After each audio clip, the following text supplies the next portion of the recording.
Hello everyone, and welcome to my side story summary for Summoner, which will be a summary for all the side quests and events throughout the game. I would recommend you check out my main story summary if you haven't already, if for no other reason than to provide context as to when each of these events in the game takes place. I'll be discussing this list of side quests in the order which I had received them in my playthrough. Since many of these quests take almost the entirety of the game to complete, we'll be jumping around in the timeline quite a bit. With all that said, let's go ahead and jump right into the first one.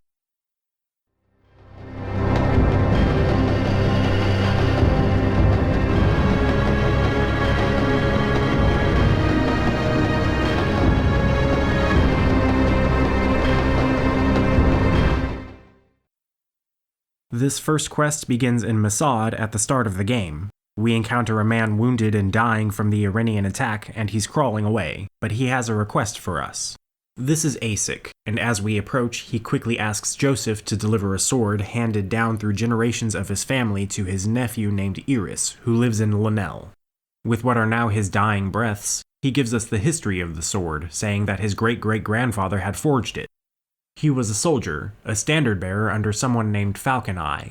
He had died in a battle that took place somewhere called Nado's Hill. Asik is insistent against evacuating his home, as he doesn't want to abandon Masad, and he's pretty sure he's gonna die anyway. He appears to do exactly that, and when we make it to Lenele ourselves, we can find Iris standing guard at the Devil's Bridge, which leads to the Artisan Quarter in the Market District. He knows Joseph, and he's heard about the Orenian attack on Masad. Joseph hands him his uncle's sword, and he recognizes that this means his uncle didn't make it through the attack. He hands over a regular old bastard sword in exchange for his family memento.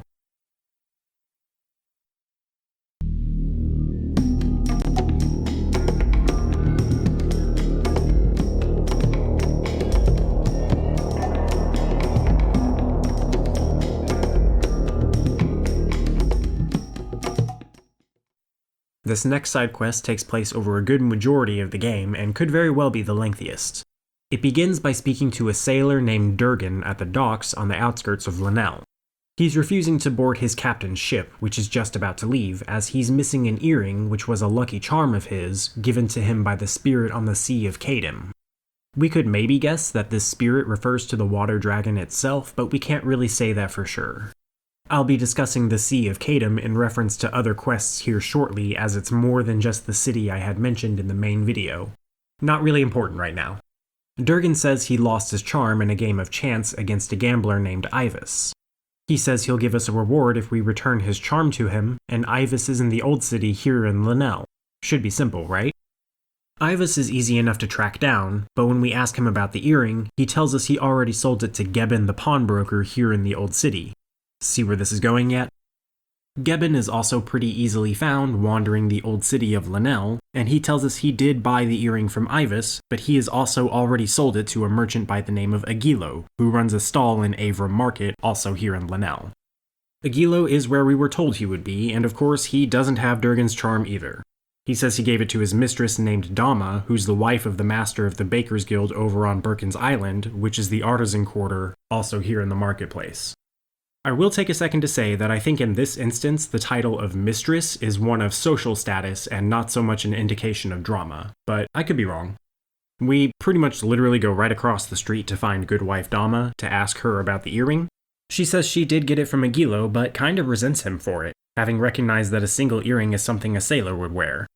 She says she had a servant bring it to a jeweler named Toras to appraise it and see if it's as disappointingly cheap as she thinks it is. His shop can be found over in the Crown District, still here in Lenele. We track Taurus down too, and this is where things start to shake up a little bit. He tells us that Dama's servant never made it to his shop, as he witnessed her being trampled to death by a horse ridden by a royal herald, riding like a madman as she was trying to cross the street. Tora says that he doesn't know about the earring specifically, but he did chase away a rat that was sniffing around her body and ran off with something shiny in its mouth, suggesting that that might be it. He recommends that we talk to the local rat catcher named Humbus, who works here in the Crown District. Humbus isn't too far away, and he tells us that he did indeed catch a thieving rat carrying an earring. He of course doesn't have it, as he gave it away to a friend already named Chengdai for good luck, as he's an Orenian trying to leave Medeva to avoid the turbulence of the approaching war.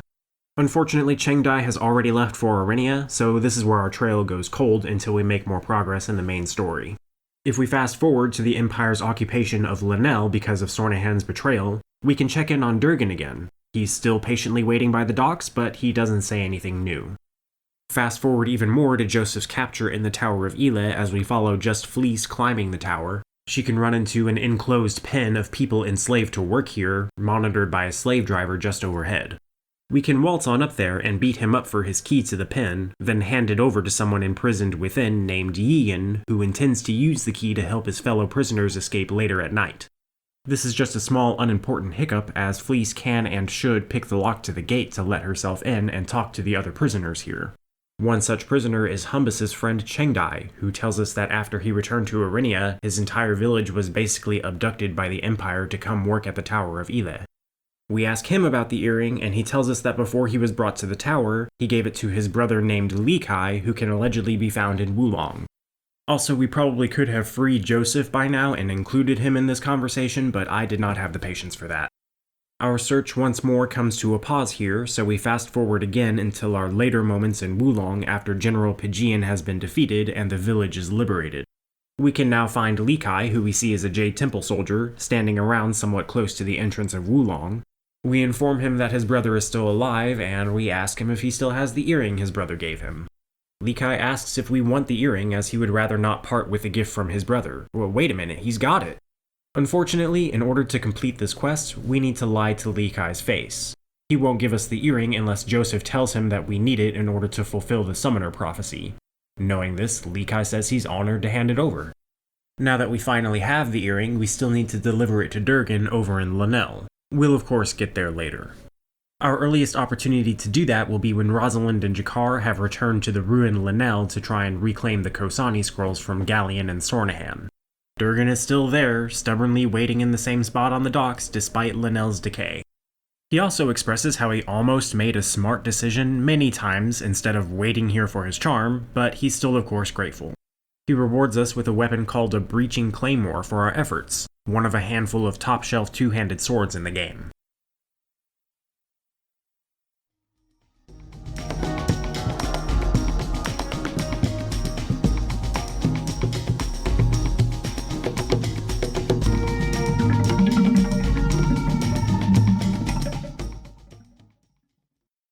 Going back to our initial visit to Lenele, we encounter a man tending a market stall near the docks called the Great Ragnelli. He informs us that a group of robbers operating in the grasslands near Lenele are targeting his trade caravan specifically, as he claims that his are the richest in all Lenele. He asks that we vanquish the robbers and then return with the bow of their leader named Zane as proof that the robbers are defeated. We ask him about it, and Ragnelli says there's nothing special about Zane's bow, it'll just serve as proof. We can find Zane and his crew in a random encounter near Lenele. He already knows that Ragnelli hired Joseph, and he begins explaining his side of things. If, however, we lie and say that Ragnelli didn't send us, Zane just attacks us. Zane informs us that he and his crew do in fact rob Ragnelli's caravans on a regular basis, but he paints himself as more of a Robin Hood type figure, taking wealth from the greedy and redistributing it to those in need. He says Ragnelli's greed is further evidenced by the fact that he covets Zane's magical bow. He offers to give us his bow if we'll leave him alone, saying that that's what Ragnelli really wants, but we can decline and still fight him for it, taking the bow afterwards. Once we've obtained the bow, regardless of how we acquired it, we can examine it to find that it's only valued at 10 gold, so it's hard to say who's being the most truthful in this scenario. Regardless, that's exactly what Ragnelli pays us when we bring it to him without asking us any further questions, so job done, I guess.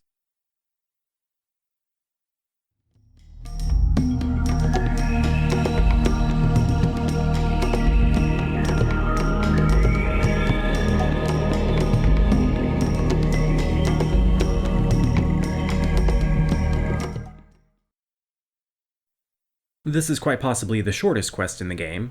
In Lenele Outskirts, we can encounter a man sitting around on the ground, and when we speak to him, he babbles nonsense and out-of-context words, most of which seem like they could mean something.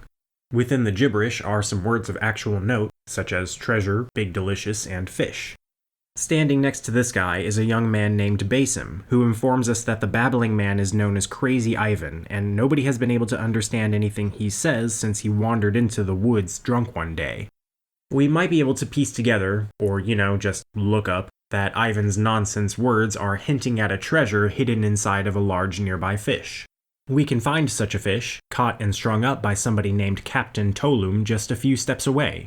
We can just waltz up and search it to find a weapon called a fiery falchion, with no explanation as to why it was here or why Crazy Ivan knew about it.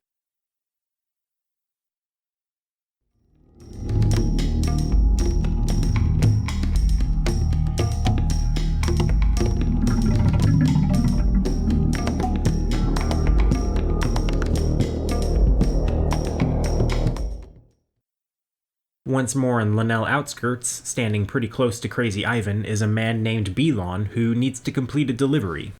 When we speak to him, he asks us to deliver some seeds known as the Seeds of Ahur to the Khosani stronghold.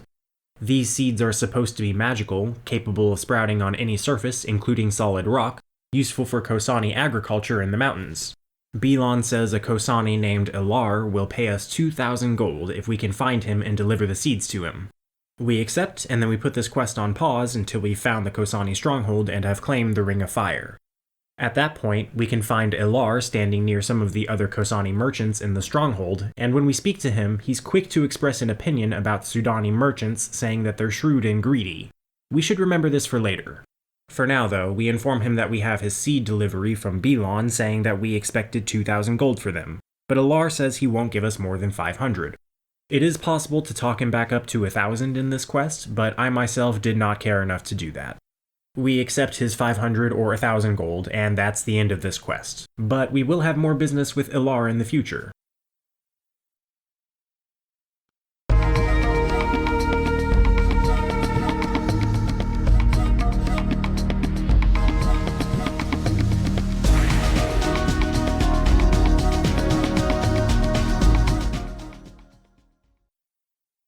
This next quest takes us to the artisan quarter of Lenele Marketplace, where we'll find a weaponsmith named Jarl, or Jarl? I think I'll stick with Jarl. He's in a bad mood, and he's quick to demand payment up front if we're here for his services. When we ask him why, he explains that his last customer, a nobleman, commissioned a sword and had his servant pick it up, saying that the fee would be paid when it got to the master. But the payment hasn't come in over 3 weeks.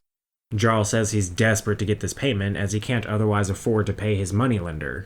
We ask him how he intends to collect his fee, and he suddenly has the idea of sending an adventurer like Joseph to confront the nobleman, saying that he'd of course reward us. When we agree, Jarl tells us that the nobleman's name is Lord Coral, and he often goes hunting in the grasslands near Lenele. Time for us to go random encounter hunting ourselves. We do find him not far from Lenele and confront him about his sword. He admits to not paying for it, and he quickly threatens us just for asking. He at least has the decency to challenge us to a duel to the death for the sword, rather than just attacking us outright, though he's very impolite. We show no mercy to Lord Corel, and we reclaim Jarl's sword, returning it to him with the bad news that we didn't get his fee. Jarl is happy enough being able to resell this sword, and he rewards us with a nice Medevan hatchet.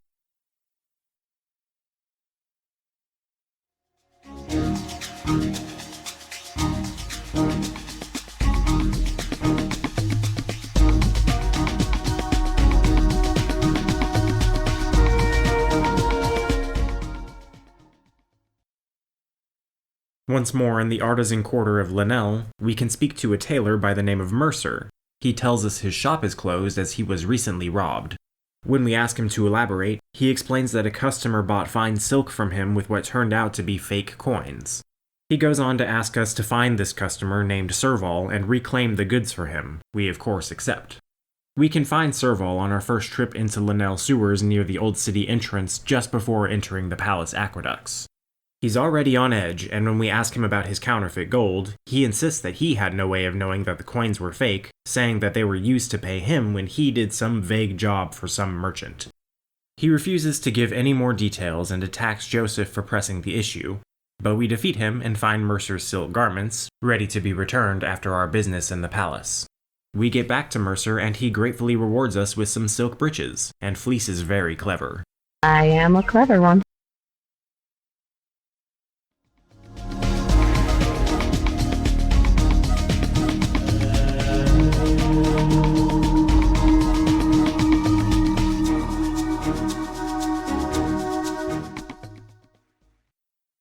Moving on to the Crown District of Lenele, we can find and speak to a man named Pomporo who's happy to see as brave a warrior as Joseph and is quick to ask for help with something that has been stolen.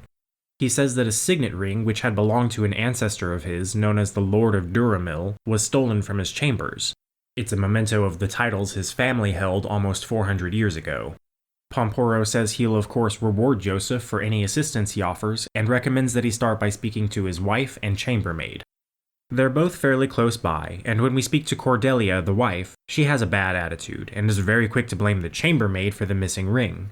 She of course has no proof, nor has she even witnessed anything. Speaking to the nameless chambermaid, she has her own thought about the theft, saying that the sewer rats are responsible, as she can hear them scurrying in the walls of even the finer houses. She does sound a little unhinged as she says this, but she is onto something, so we can go poke around in the sewers after joining up with Fleece. As we explore down there, we can find a small hole in one of the walls which ultimately leads to a Bassite encampment. A few side quests take us through this area, but one room in particular that we pass by with a noticeable waterfall has Pomporo's signet ring lying there on the ground. It seems like the chambermaid was probably correct about the rats, so we return with the ring to Pomporo after our business in the palace. When we do, he takes a moment to fantasize about his family's former glory as he hands us a berserker sword as our reward.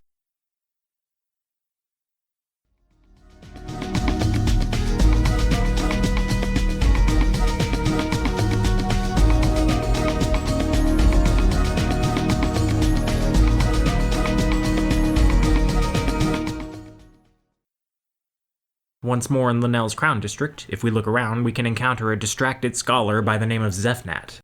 We ask what he's so focused on, and he excitedly tells us that he just acquired volume 83 of the complete encyclopedia of heresies, heterodoxies, and apostasies. He says now he only needs volumes 67 and 28 to complete the set.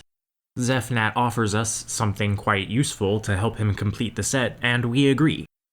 He first sends us off with some gold to buy volume 28 from a local bookseller. Zefnat says the bookseller won't sell to him anymore because he suspects Zefnat of having stolen volume 17 a few weeks prior. It doesn't really seem like Zefnat is actually innocent in that situation, but we decide to help him anyway. We can find the bookseller named Bibris in the artisan quarter of the marketplace. We ask him for volume 28 of the encyclopedia, and he's quick to ask us if we're here on Zefnat's behalf. If we're honest and say we are, he just tells us to go away. If we simply lie and say no, he's happy to sell it to us for 50 less gold than what Zefnat had given us, giving us a small profit. We hand volume 28 over to Zefnat, and he's happy to exclaim that he now only needs volume 67. He vaguely tells us that it's somewhere on the island of Iona. When we're heading that way, looking for the Ring of Light, we can easily pull volume 67 off of a shelf in the minor library near the entrance to the catacombs in the Master of Keys. It's a good thing this wasn't one of the important books locked away in the Grand Library.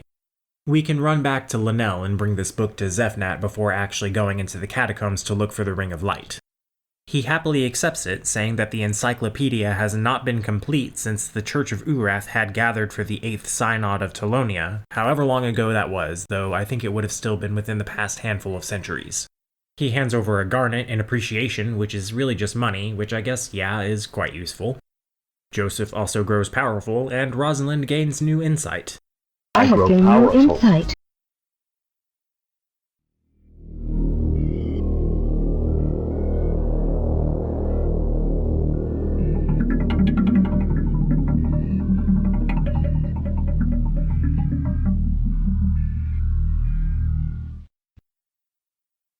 Our next few quests take us to the old city of Lenele. In this area, we can find a man named Aravend wandering around a burned-down house. We go and say hi, and he explains to us that with Orenia and Medeva coming to war, Medevan citizens are taking out their anger on Orenian citizens on occasion, making Lenele less safe for them. He goes on to explain that this burned down house belongs to a friend of his, an Orenian merchant named Jinyon, who was victimized in such a way when an angry mob came to burn his house down. Apparently, Jinyon had disappeared after this incident, so Aravind says to let him know if we hear anything about him. Not too far away, in the center of the old city, is the keep. Here we can speak to Gorbis the guard standing next to some stockades, who informs us that the keep used to be known as East Keep and was where the first Medevan kings lived. Nowadays, however, it's used as the royal prison, and recently Orenians have been kept there for their safety for the reasons Aravind had described. Knowing this, Joseph asks if Jinyon is being kept here, and Gorbis confirms that he is, and he's fully aware of the situation about his house having been burned down. Unfortunately, they can't release him without a release order from the royal Justicar, who's in the palace, and Gorbis is about as optimistic about Joseph getting into the palace as Jakar was when we first met him. Despite making it into the palace later, Joseph has a simpler solution in mind and goes to the next most official source of a release order here in the Old City, a man named Dagus the Forger. For the surprisingly low price of 25 gold, Dagus is able to give us a release order with Jinyon's name on it, saying it should appear genuine to the guard. We can, at this point, go back to Aravind and tell him that Jinyon is being held at the keep, which is eventually a necessary step in this quest, and he confirms that we do need a release order. We can also tell him about Dagus's forged documents, which isn't necessary, and he just says he wants nothing to do with it. We can now make a few less than correct choices to the conclusion of this quest. Fortunately, we can generally keep retrying things until we've gotten it right. So we return to Gorbis to present Dagus's documents, and he's quick to ask where we got them. If we lie and say we got them from the palace, he warns Joseph that forgery can lead to execution and gives us another chance to answer. If instead we're honest and say that the documents are forged, he tears them up saying that he just saved Joseph's life and he can repay his debt to Gorbis by leaving the old city and never coming back. Fortunately, this doesn't lead to failure in this quest, as we can just go back to Dagus for another forged release order as if nothing had happened. In order to properly progress with this quest, we need to not answer Gorbis when he asks about the order, and instead just slip him 20 gold. He accepts the release order saying Jinyon will be released that evening when fewer eyes may be watching. With that, we can now return to Aravind with the good news, but he's skeptical as to how we made it happen, so he asks if we did anything illegal. He expresses his gratitude and gives Joseph 50 gold for his efforts either way we answer, but Aravind is disappointed by the means if we're honest, and Joseph gets half as many experience points. It's really starting to look like Joseph finds dishonesty to be the best way to grow in the world.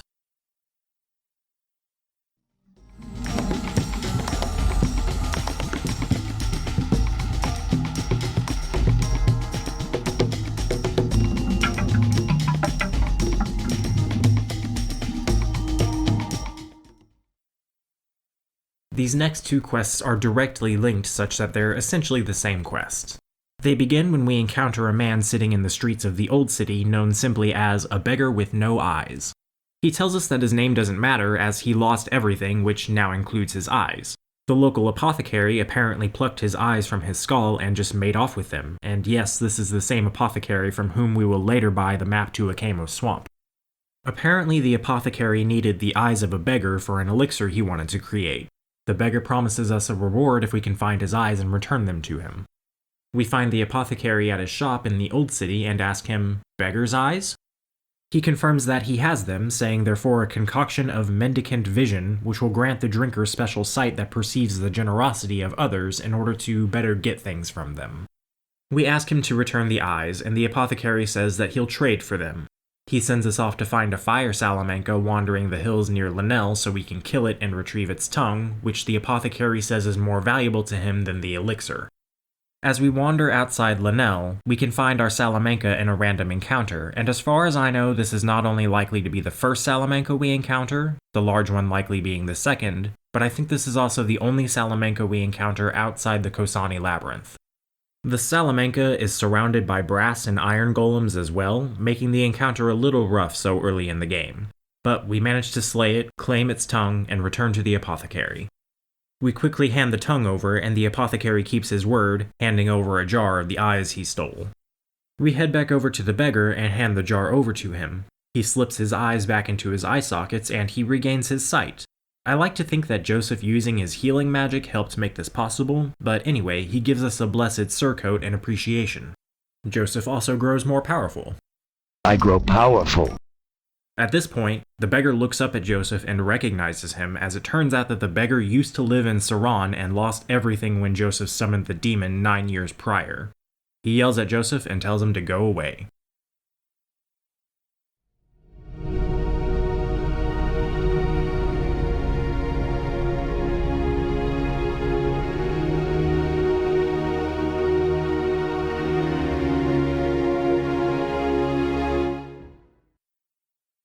Not too far from the eyeless beggar is a nameless butcher weeping by a well.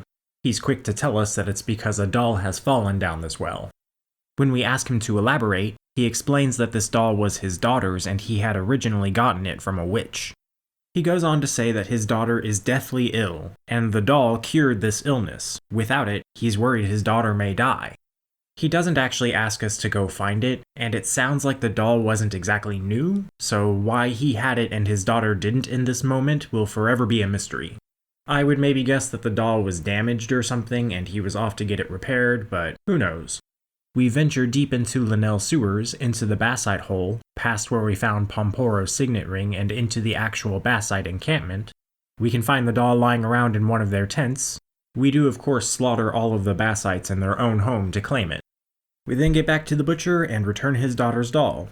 He thanks us for saving his daughter and hands us a nice high-quality knife, which he says is his most prized possession. He says it's made from Galadian steel, which I guess is good stuff.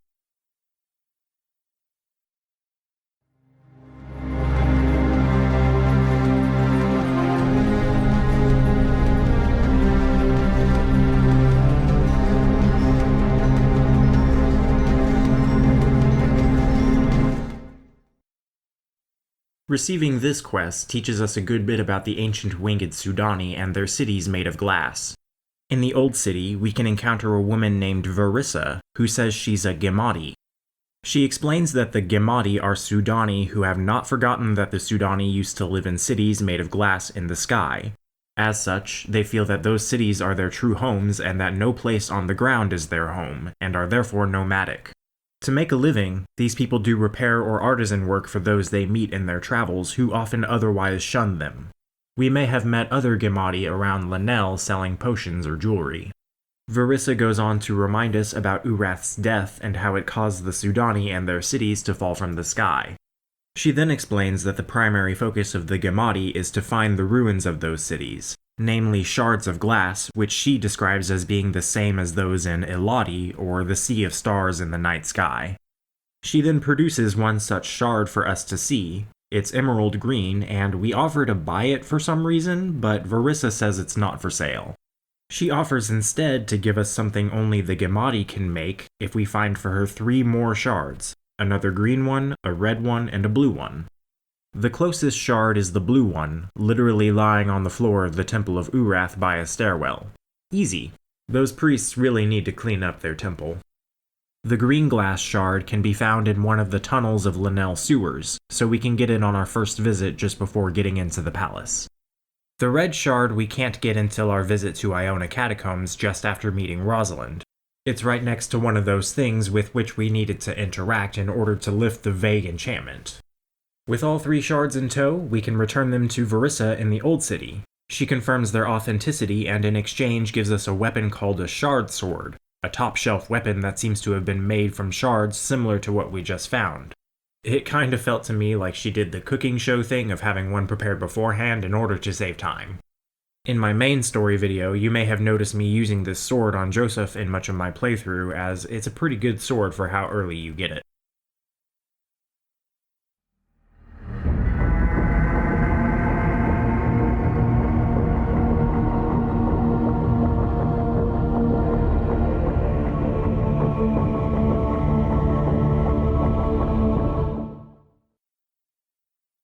This quest is when we meet Tancred's lieutenant, Pedrog, before Lenele comes to be occupied by the Empire.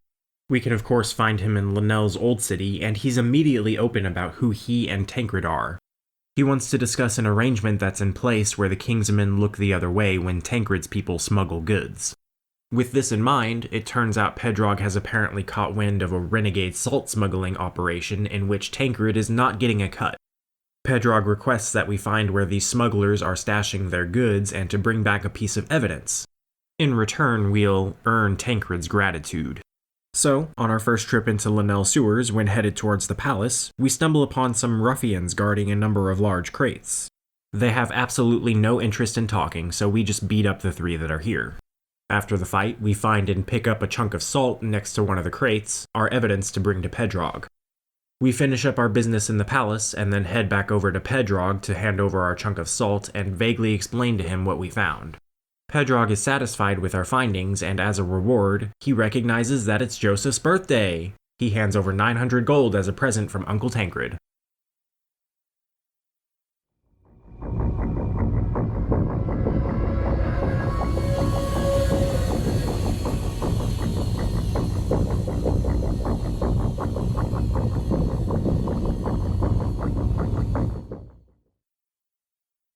Once more in the old city of Lenele, we can encounter a sewer cleaner by the name of Murden standing by a sewer entrance which we can't use until after our first trip into the sewers. He starts off rambling about how Lenele will soon be infested by basites if nothing is done about them. He introduces himself and says he can't do his job as a sewer cleaner since basites have begun nesting down there. The cleaners have tried petitioning the city guards about this, but only get the response of being called cowards and being told to resolve it themselves. The sewer cleaners know better than to try fighting the basites on their own, so they're offering 50 gold for every basite tail brought to them as a bounty. This is an open-ended quest that doesn't really have a conclusion until you just can't do it anymore, as all the adult basites we kill will provide us with such a tail until the point in the story where Lenele is betrayed by Sornahan. The sewers do provide our first good chunk of bounties, but we can turn in tails from all over, including from random encounters and a Camo swamp, making this a fair means to earn some extra cash early on in the game.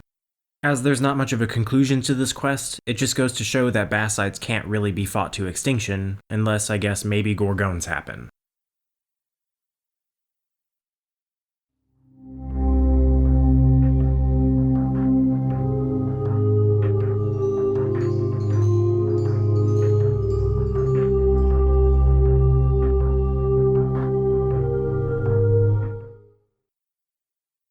Our next quest takes us to the Temple of Urath, where we can find a priest known as Jur the Elder.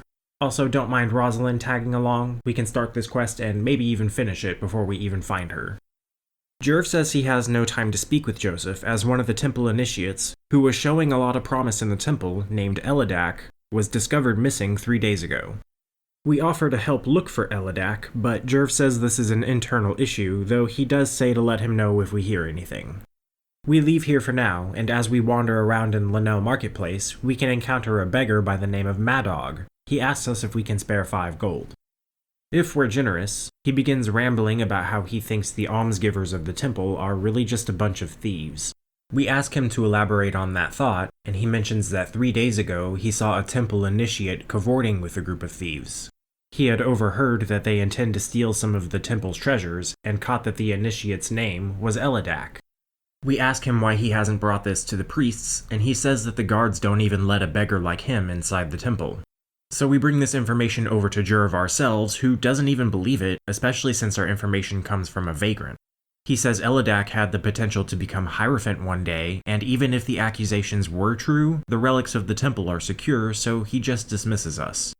We pay Madog another visit, who asks for 10 more gold. When we fork it over, he's relieved to see us so that he can inform us that the temple has already been robbed.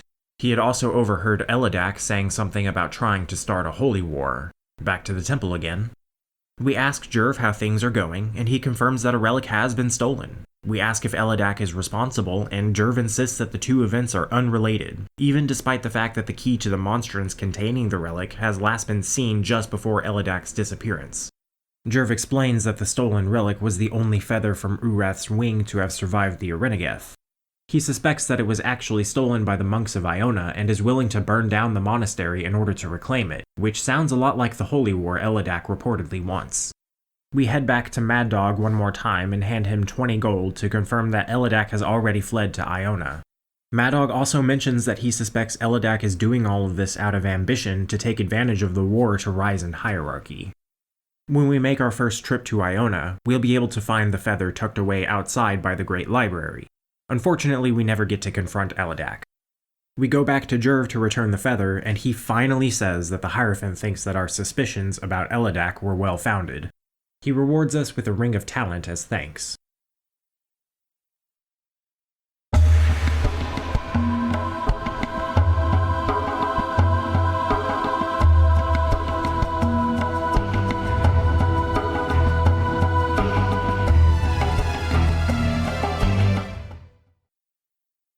While we don't actually start this quest until we sneak into the palace from the sewers, we can see somebody talking about it earlier on when we speak to a woman named Carcelia in the outskirts of Lenele.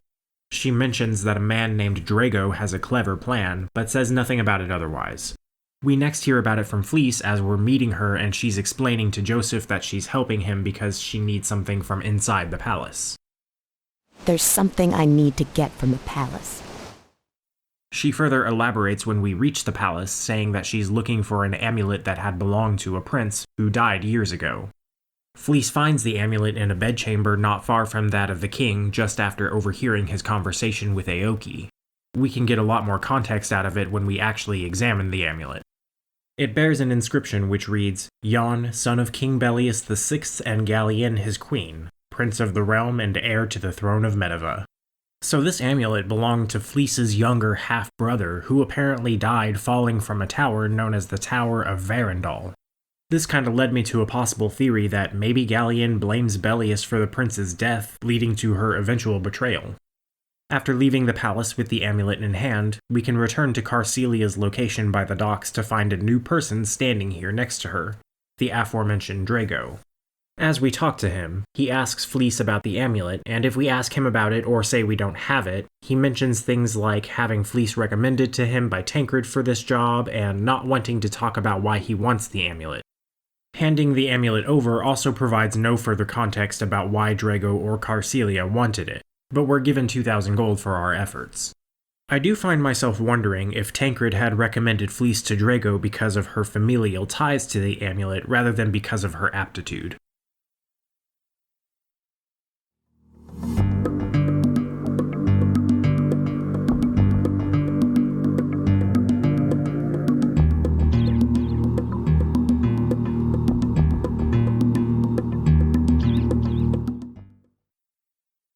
Finally moving on from Lenele, this quest begins when we speak to a monk named Brother Eamon in the Iona Monastery. He's looking for a student named Sama who's truant from her classes. He says her peers had reported her behavior as increasingly strange prior to this, keeping secrets and the like. We can easily find Sama in the orchard next to the Great Library where we had found Urath's feather. She's clutching onto a book and has a story for us, but only if we promise not to tell anyone. She mentions helping the prioress in Abbot Laurent's tower when she overheard the abbot ask another monk, Brother Ian, to return a book to the Great Library when leaving the tower. Ian had forgotten about this as he left, so Sama went to get the book to deliver it to him, but as she reached the courtyard, her curiosity to read it stopped her, as reading from a book from the Great Library is something she always wanted from being a monk. She decided to hold on to the book, but resisted reading it for a while, but eventually she succumbed to its lure and was affected by the words of Aosi within it. She then began seeing phantoms of the dead all around her. Sama says she needs to get the book back to the Great Library to make the visions stop. We have a couple silly opportunities here to refuse to help, but if we agree to keep her secret in the process, she entrusts us with the Book of Gurahas Da. We have a few choices for what to do with the book, but our two possible rewards depend only on who we give the book to. What we say in the process only changes around some dialogue. If we go straight to Eamon, we can tell him about Sama and give him the book. He expresses that Sama endangered the whole order and rewards us with 200 gold. There is no way to give the book to Eamon without telling him the truth about Sama. He also doesn't believe us about Sama unless we have the book and choose to give it to him. If we're happy with this decision, we can return to Sama and tell her we gave the book to Eamon. This makes her angry and she asks us if we told him where we got it. If we lie and say no, she's still upset but relieved that Joseph kept his promise. If we say we told him, then she recognizes she'll be banished from Iona and says she was wrong to trust us. The other person to whom we can deliver the book is Brother Morin, standing guard just in front of the Great Library. We now have a few options for explaining how we got the tome as he asks us about it, but as I said, our responses don't matter much in terms of reward. If we choose either of the dishonest answers, saying that we found the tome in the orchard or that a monk asked us to return it, he doubts that a monk would be so negligent with such an important book in either case, but says that he has to take us at our word. If we're honest with Brother Morin and break our promise to Sama saying we got the book from her, he says he'll have to report this to Laurent and she'll likely be banished from Iona, though he hopes otherwise. We can also just tell Morin that we promise not to tell where we got it. He's very understanding and thankful for the return of the book. He's a really chill monk who seems to understand that this is probably a mistake and doesn't want to see anyone punished for it. Regardless of what we said, this causes us to learn more about ourselves and the world by a measure of about 200 points. With Morin as our choice, when we return to Sama, she's more relieved to know that we went to him instead of Eamon, but still asks if we told her secret. Regardless of the actual truth of our answer, if we say we didn't, she thanks us and returns to her studies. If we say we did, she's less upset than if we gave the book to Eamon saying she can't blame us and we may have set her free. Unfortunately, Sama never bothers with a reward, just the other two monks.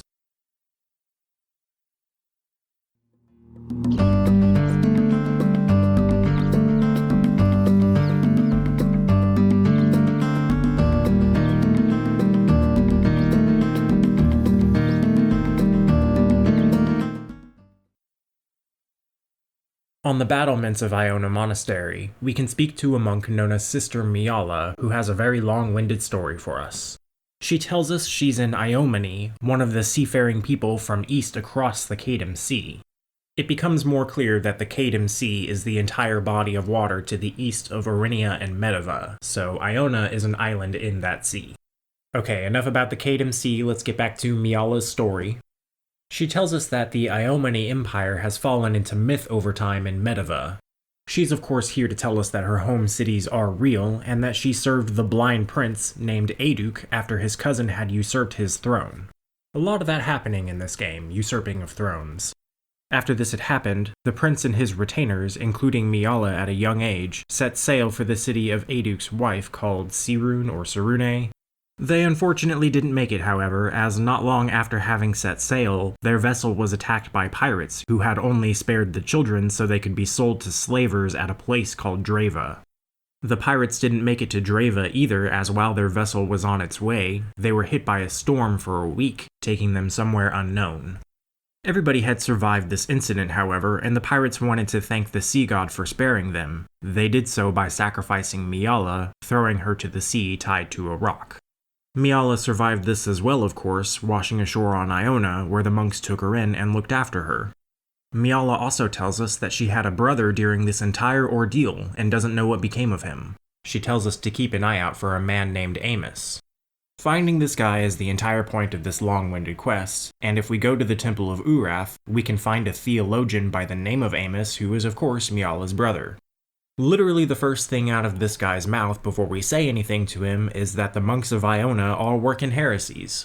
We ask him about his sister and relay to him what she had told us, and he mentions that he saw her get thrown into the Cadem Sea and thought she was dead.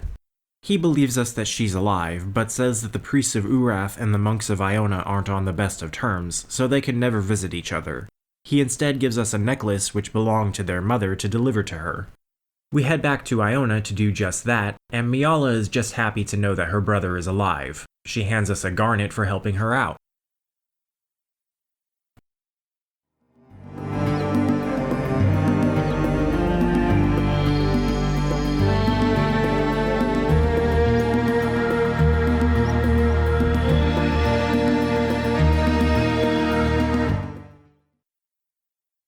I will say now that this quest, and kind of the last one as well, really seem to focus more on world building than what's actually going on.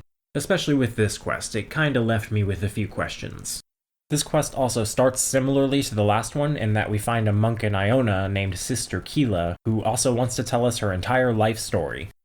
She introduces herself as a Muthavi who hail from across the Western Sea. Like the Iomani, they're a seafaring people, but with more of a focus on wealth and trade. Keela says she's in Iona right now because her family had met a string of misfortune when 7 ships from their fleet sank.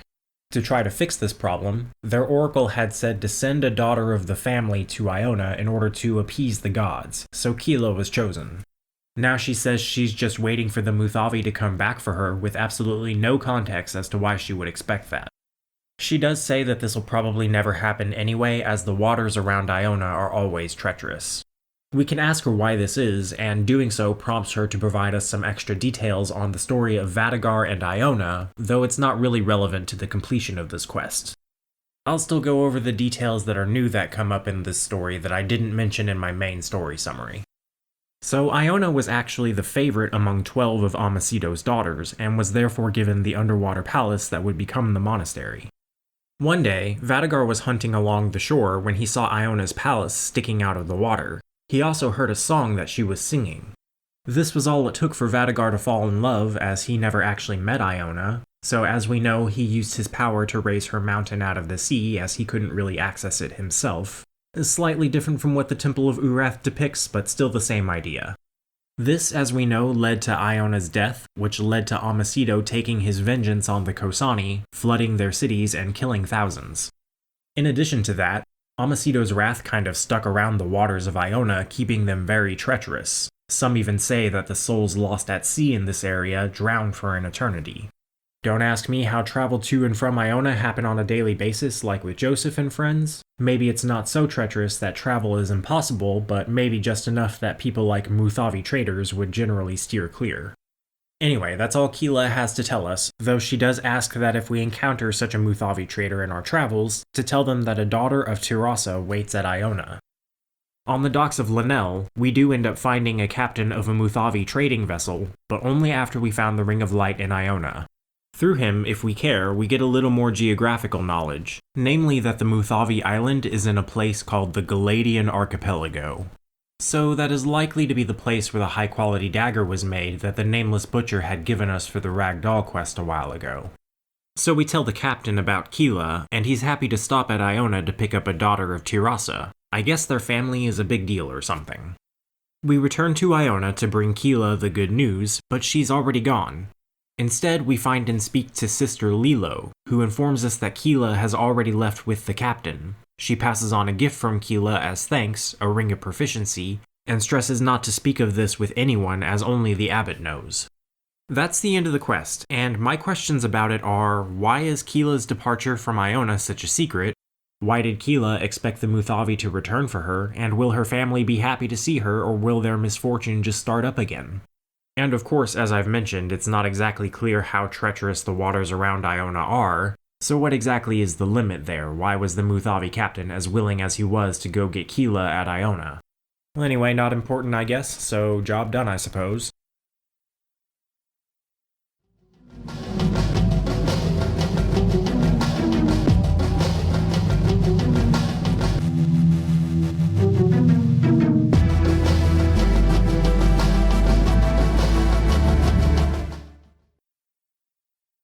This quest also begins in Iona by speaking to a monk known simply as Monk on the ramparts. We can't even get a word in before this monk hands us a book he calls the Tome of Gannis, saying that a man will one day show up at Iona looking for it by name, and that Joseph is the one who must deliver it to him. So for now we just take the book and go about our business, for quite some time. Examining the book tells us that it was written by someone known as Gannis of Cedar, and that these writings started a whole heretical following. Much later in the game, when we return to Iona to find Luminar and entrap him in the new Ring of Light, we can find a man named Eodir the Heretic standing in the snow near the Great Library. He talks to us about his faith, the Gannic heresy, which has been dwindling ever since the Hierophant of Urath declared war against opposing religions 300 years ago with a number of crusades. He says that those practicing the Gannic heresy have done so in secret ever since, but they've been losing their numbers to the point that Eodir is the last one to remain. He also talks about how the 4 gods known by the Church of Urath are just a small few of the divinities that actually exist. He says he came to Iona to look for a book of wisdom he hoped would be in the Great Library, Of course, the book to which he's referring is the Tome of Ganis. Since we have it, and are apparently expecting this guy, we hand the book over and Eodir gives us a thermal medallion in return. I suspect part of the point of this quest is to say that all of the religious lore we've learned about Summoner is subject to change if a sequel were to come out, and some of it did.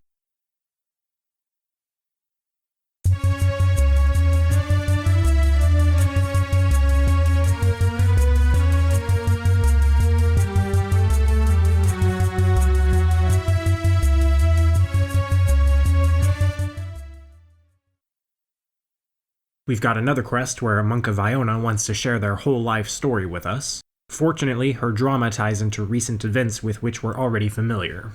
On the ascent to the Great Library, we can run into Sister Belon, who says she's from Nehul. Nehul is a nomadic kingdom, and within it, Belon's father was considered a holy man. When Murad came to power, Belon's father spoke out against him for enslaving his people and trying to claim a throne in heaven. For this, he was executed. After this, one of the disciples of Belon's father, a Medevan named Tathal, brought Belon to Iona to protect her. Belon says Tathal might not even be alive anymore, but if we happen to find him in our travels, she wants us to give him a scroll called the Nehul Scroll. Examining this scroll shows us that it mostly contains the teachings of Belon's father. Later in the game, after defeating General Pagian and liberating Wulong, we can stumble upon Tathal in a random encounter in Orenia. He already recognizes Joseph as the One Hand from Prophecy and starts going on about his life story. He talks about growing up in a village on Lake Risa. We're not really told where any of these locations are, but looking at the map, it's probably a safe bet that this is Lake Risa near Liangshan, which would make this the River of Swords. Tathal then tells us that his family had served under a lord who he says was terrible. He says his mother died at childbirth, and then tells a harrowing anecdote about how his father took his own life 3 years later. Afterwards, he had started wandering up the Daru River and then across the world. He then confirms that he was a disciple of Belon's father, and we hand the scroll over to him. He says he gave it to Belon when they parted ways in Iona. He appreciates its return and gives us a blue dragon scale, which is necessary to complete another quest down the road.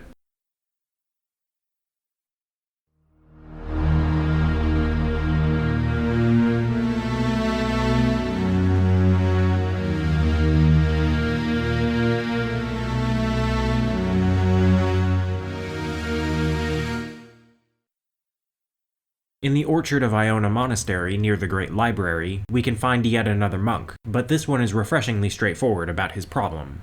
His name is Brother Wid, but he introduces himself as Wid the Terrified, the reader of the Aosi scroll known as the Scroll of Monas. I need to mention real quick that the Master of Keys, when explaining Aosi to us, tells us that when Aosi is written, it creates what was written in reality, whether it be in this world or some other one. Because of this, when Brother Wid reads from the Scroll of Monas, he peers into the world that's written into that scroll. Readers of such scrolls often subsequently remain haunted by visions and phantoms of those worlds. Namely, he says visions of ravens at a tree, a beautiful maiden, and a 12-headed monster. Wid says he can be saved from being driven mad by these visions if he had the Axe of Icus to help him face the phantoms. It's located in the Iona catacombs below the Crypt of Kings. We can find the axe lying around in an open area in the catacombs among Vadagar's large bones. Examining it informs us that Icus was one of the 13 kings to be buried here in the crypts. We bring it back to Wid when we're done in the catacombs, and he rewards us with a ring of health. He doesn't really have much else to say about it.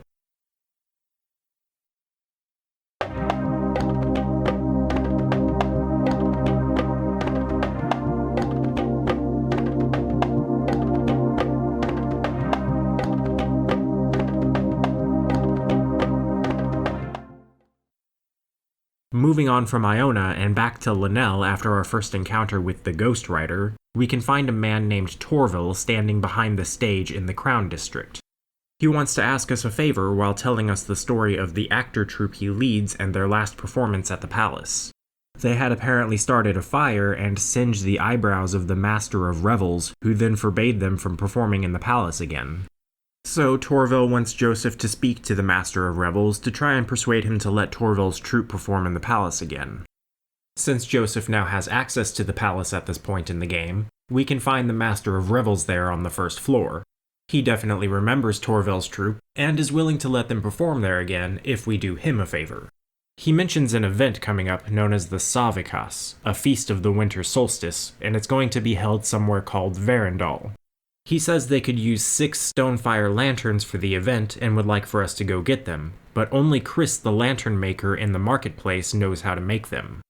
We head that way and we find Chris without issue, but he says he needs the blood of gargoyles to make the lanterns, which can be found at a Kamo swamp. Fortunately, this is when we're about to head in that direction for the Ring of Stone. He asks us to get 6 drams of the stuff. We get to Akamos, and the gargoyles near the old marketplace provide the blood we're after. We just grab what we need and get out, or we can finish all the other business we had here.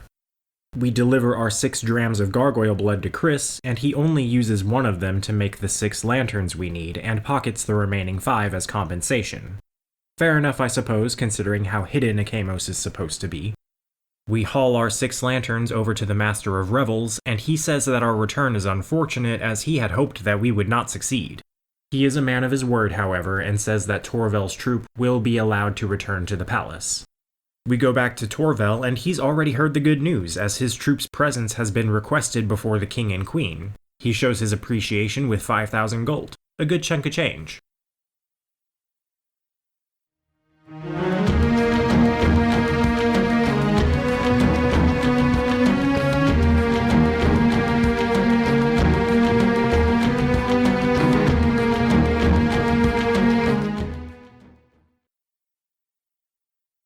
Another quest available once we return from Iona to Lenele, we find a man named Torva, not Torval, hanging out in the marketplace near one of the bridges to the Crown District.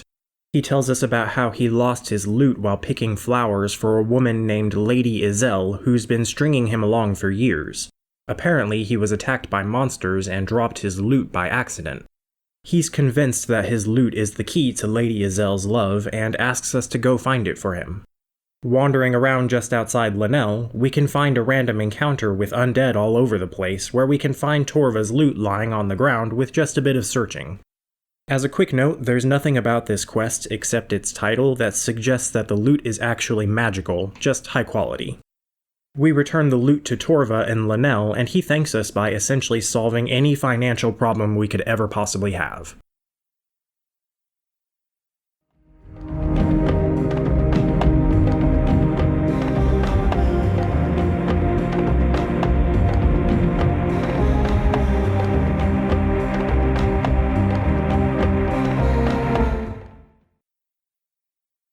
On our first visit to Akamo Swamp, when we're looking for the Ring of Stone, there's one quest to be found here in one of the rooms on the upper floor of the palace. There we'll find a ghost who looks a lot like our Wraith Summon, who we may not have yet. We can speak with him, and he tells us that his name is Munoris, and that he was once the counselor of the former priest king named Apaset. We ask him why he's still hanging out here, and he tells us a story. He says his priest king Apaset had commissioned a jeweled necklace for his future queen Vaisura and entrusted it to Munoris' care. But the necklace ended up vanishing on the day of the wedding, which caused the king to become enraged, and so he had Munoris executed. It turns out the future queen Vaisura had hidden the necklace to discredit Munoris, as she was aware that he had influence over the king and was afraid of that fact. Munoris says that the necklace now lies in what was a garden, and finding it will help put him to rest. We can find the necklace nearby lying outside on the ground near the gate that goes to the lower level waterway that dries up later in the game. Thinking about this now, it occurs to me that Armun would have been the last priest king of Akamos since he's the one that sank the empire, which means the necklace would have been lying just outside the palace and Munoris would have been haunting that room for at least the entirety of his rule. I guess Armun just had bigger things to worry about than some ghost in his palace. Anyway, we bring the necklace back to Munoris, and he's glad that he feels like his honor is now restored. No tangible reward for this, just the experiences we had along the way. About 1,000 of them.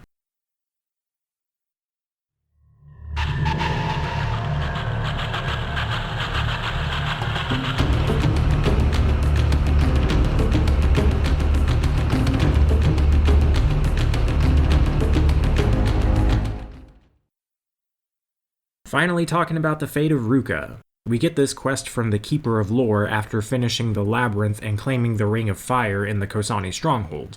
He's essentially a Khosani historian and archivist. He discusses a number of things I had mentioned in the previous video, like the Great Chaos, namely how the Khosani had warred against one another during that time under the influence of the demons for 10,000 years. As we know, the Khosani crafted the Rings of Summoning and sent Ruka forth to battle the demons and capture them to end the chaos. While the Khosani do know that Ruka had defeated the demons and hidden their rings across Medeva, they don't know what became of him afterwards, so the Keeper says he'll reward us if we learn anything about him in our travels. Skipping way ahead to the Caverns of Wulong, we can find the first 2 of 3 things needed to finish this quest in its entirety. First, we find a sword in what seems to be an old storeroom from the drowned Kadam city. Examining it reveals it to be the sword that belonged to Ruka. It doesn't tell us very much about him, but it's still a significant relic. The next thing we get in the caverns, and probably the most important of the 3 things we get for this quest, is a story from one of the spirits named Tiandi. He hangs out near a small pool in the labyrinth. Tiandi begins his story by telling us he was once a warlord who had ruled over the province of Orenia we're currently in long ago. One day, Ruka had washed ashore on his domain, and Tiandi's soldiers captured him thinking he was a demon. Ruka would then explain to them that he had already defeated and captured the 4 demons in the Rings of Summoning in Medeva. Now he's here to do the same to the dragons in Orenia as nature seeks balance in all things. After hearing this story, Tiandi came to covet these rings and told his men that Ruka was indeed a demon and sent them to kill him and take his rings. Tiandi lost 100 men battling Ruka, but ultimately defeated him. He then took the 4 dragon rings and ordered his men to spread out, find the dragons, and capture them much like Ruka had initially intended to do. His soldiers had succeeded doing this within a year, and when Tiandi wore the rings, he had hoped the dragons would give him power. But since Tiandi was no summoner, they did nothing for him, so he accused his generals of treachery, had them killed, and cast the rings to the beggars outside of his castle. One of those beggars was someone known as the Prince of Autumn, heir to another Orenian kingdom to the west, but he was exiled and disguised as a beggar as his father's counselor had, you guessed it, seized the throne and banished the prince. This prince therefore acquired the Ring of Jade from Tiandi's castle, and he did bear the mark of the summoner, so he was able to use the ring to take back his kingdom from this counselor. After regaining his throne, this prince waged war across all of Orenia. Tiandi ended up serving as a general in the final battle of this war, known as the Battle of 9 Sparrows, but Tiandi ended up losing this battle when the prince summoned the Dragon of Jade against him. As a result of this war, the prince united all 100 of Orenia's kingdoms under his rule, becoming the first emperor of Orenia. As for Tiandi, he came to the Caverns of Wulong afterwards and took his own life in shame, becoming the spirit which we now see before us. That's all for Tiandi's story. The final piece of this quest is found in Liangshan Forest. Well within the decrepit town of Liangshan, we can find a pit trap on the ground on which Joseph comments. Resting on top of it is a helmet which is revealed to have belonged to Ruka when examined. Sadly, it teaches us about as much as the sword did. We're not actually able to turn this quest in until late in the game, after we've retrieved the Khosani Aosi scrolls from Sornahan and Galien. Once we've done so, we can bring our findings to the Keeper of Lore. He finds it rather bittersweet learning how Ruka had died, but is glad to know and is happy to have his relics back. He gives us 3 different items as a reward for each of the 3 things about Ruka we bring him. A Farslayer bow and 2 different robes for Rosalind, one called the Arcticus Mentellum and the other a Singed robe, not to be confused with the Burnt robe. Sadly, it could easily be that neither set of robes is an improvement for Rosalind. We might already have some Singed robes.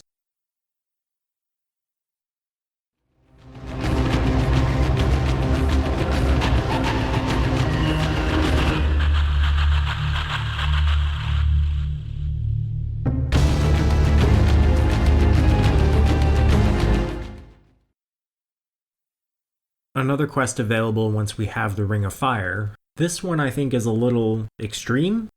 On top of the Temple of Vadagar in the Khosani stronghold, we can speak to a priestess by the name of Ilaru. She starts off discussing how the Khosani had always wanted to return to their original homes, which Amasido had destroyed in the whole Iona debacle.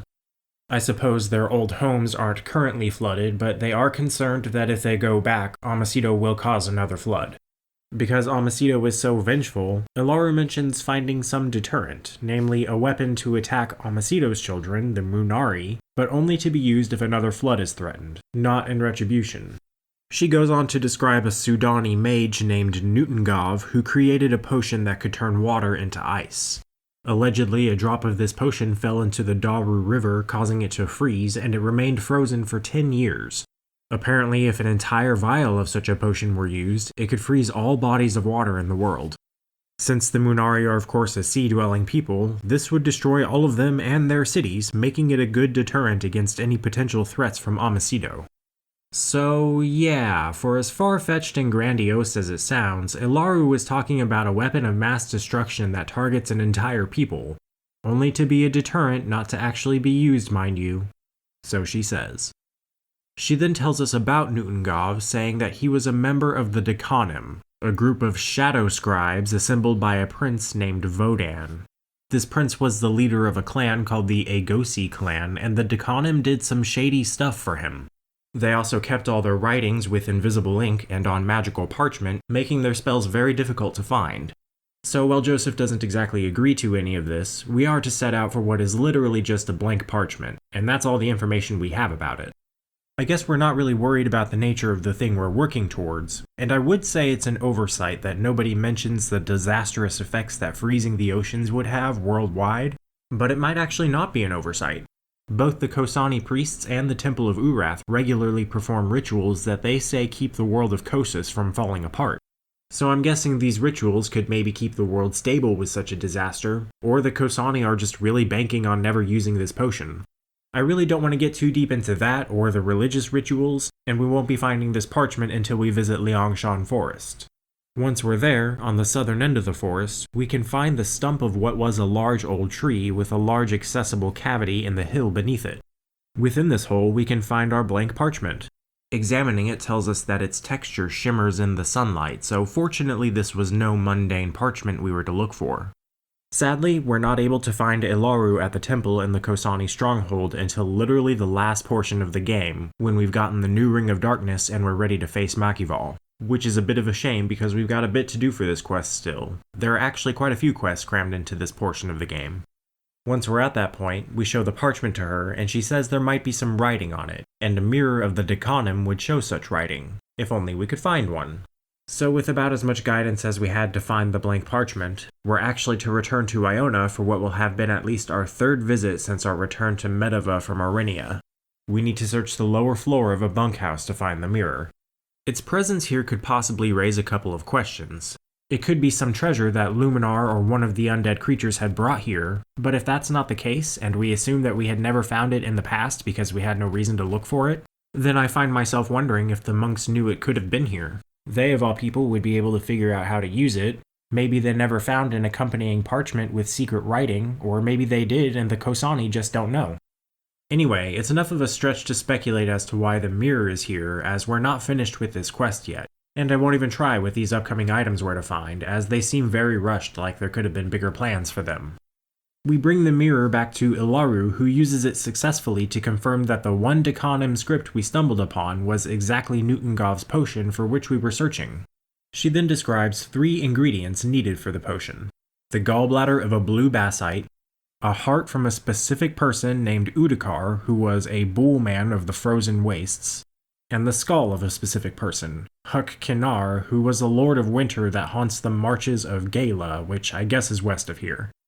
All 3 of these items are essentially found in the same random encounter in the same location on the world map and the same location within that encounter, but they must be found separately. We can technically find Udakar's heart early before we're prompted to look for it, but I don't think this is intentional. For all 3 items, while wandering the Savinar Mountains near the stronghold, the encounter puts us on a mountain and we must reach the summit to find the given item lying around on the ground near the exit. Unfortunately, neither doing any of this nor examining these items provides any context about Huk Kinar or Udakar, nor do we get to hunt down a special blue bassite. I also wonder how another vial of this potion was made, since some of the ingredients are required from specific people. Maybe it's not necessary to use the heart or the skull in their entirety. We bring everything back to Ilaru, and she happily says that the Khosani will no longer fear Amasido. We're all very proud of ourselves as Joseph Rosalind grows more gains power new stronger. I have gained new insight. Also, for our dubious efforts, Ilaru gives Joseph a set of Summoner Plate Mail, the last armor he'll ever need to wear. Unfortunately, its usefulness is very short-lived.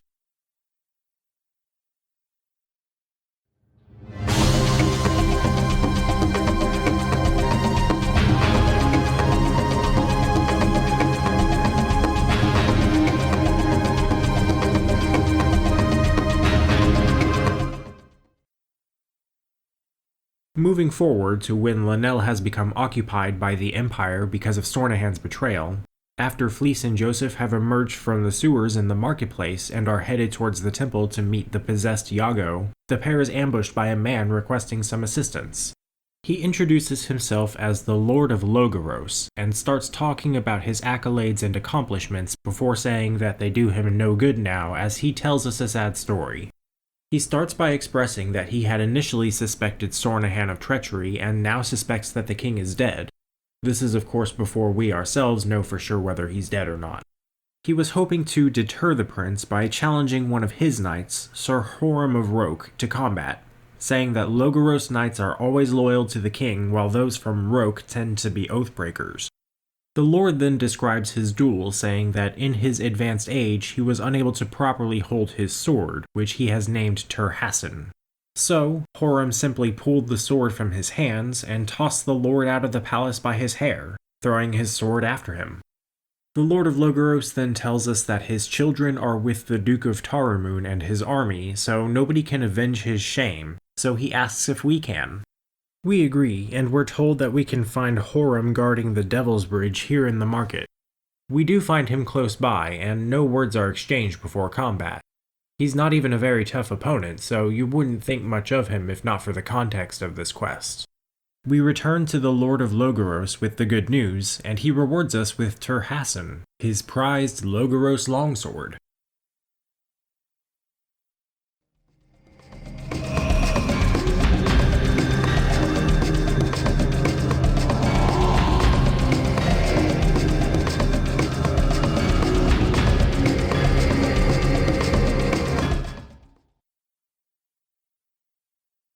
Another quest which we do on the occupied streets of Lenele. This is the only escort quest in the game, and it's fortunately not so bad in that we don't need to worry about the well-being of the character we're escorting while doing it. While we're exploring the Crown District during this time, we can run into a woman named Adislani, who says that while she was returning to her home village of Bas Orma, she received word that Lenele had fallen to the Empire and rushed here out of concern for her brother. She goes on to tell us that her brother Hargolis is a merchant and his ship is at the harbor flying the prince's standard, which is weird because Hargolis is staunchly loyal to Belius. Adislani says that if he's still alive, she'll know where to find him as he had friends here in the Crown District, but she needs our help getting there safely. We then escort her through the Crown District with her periodically stopping so we can clear out any soldiers ahead. When we reach her destination, a residence on the other side of the district, she reveals the secret to us that her real name is Lady Alceda, a Knight of the Seven Swords. She also says that the Duke of Taramoon will return in 3 days to try and retake Lenele, which Pedrog of course already told us. Alceda hopes that we can join the battle when the Duke arrives, and says to listen for the blast of his horn to know when to fight. We of course already know how this turns out. The Duke is killed in battle and we never get to fight alongside him, but this quest gives me the impression that maybe there were initially plans for the player to meet the Duke at some point. This also makes me wonder if Hargolis is even real. Why did she tell us about his merchant vessel flying the prince's standard when that didn't really go anywhere? I'm not sure what reason she would have had to lie about that specifically in all this secret keeping, but it seemed like that could have led to something interesting. Regardless, we learn more about the world by a measure of about 4,000 for learning about plans that don't pan out at all.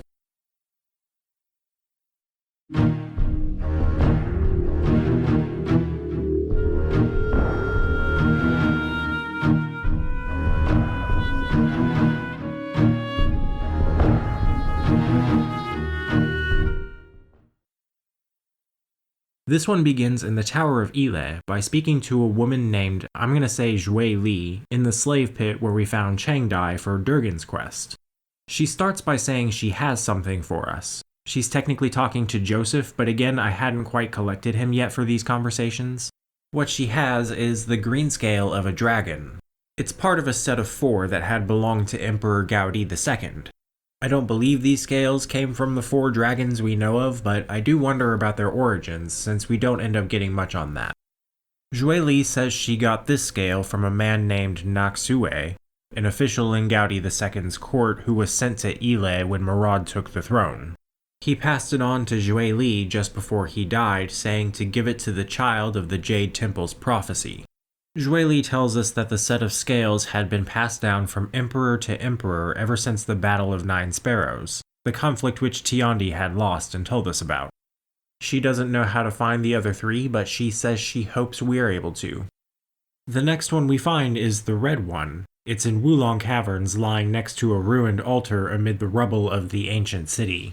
This scale was in the hands of Emperor Gaudi II in Joseph's lifetime, so I have no idea how it got here. Maybe it was in the hands of a gatherer at some point? The blue scale is given to us by Tathal the Wanderer as a reward for Sister Bilon's quest.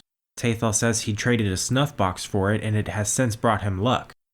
The final scale, the gray scale, is found lying around in Liangshan Forest near a cemetery where other quests are handled. There's not much context for why this scale was here either, but Empire soldiers had been through the area, so there's probably a story there. Now it's just a question of what to do with them. Technically, at this point in the game, the characters know enough to be able to just hand them over to Fleece and call it good, but that's not what we do. At the Jade Temple, after we've defeated Murad and are about to return to Medeva, a Jade Temple priest can be found in the courtyard of the temple by the name of Gongji. He's quick to express that the dragon scales must be found now that Orenia has a new empress. Fortunately, we already have them. We could technically choose not to hand them over, as the scales can be equipped, providing a small benefit to spellcasting, but the dread blade with which Gongji rewards us is one of the very best swords in the game.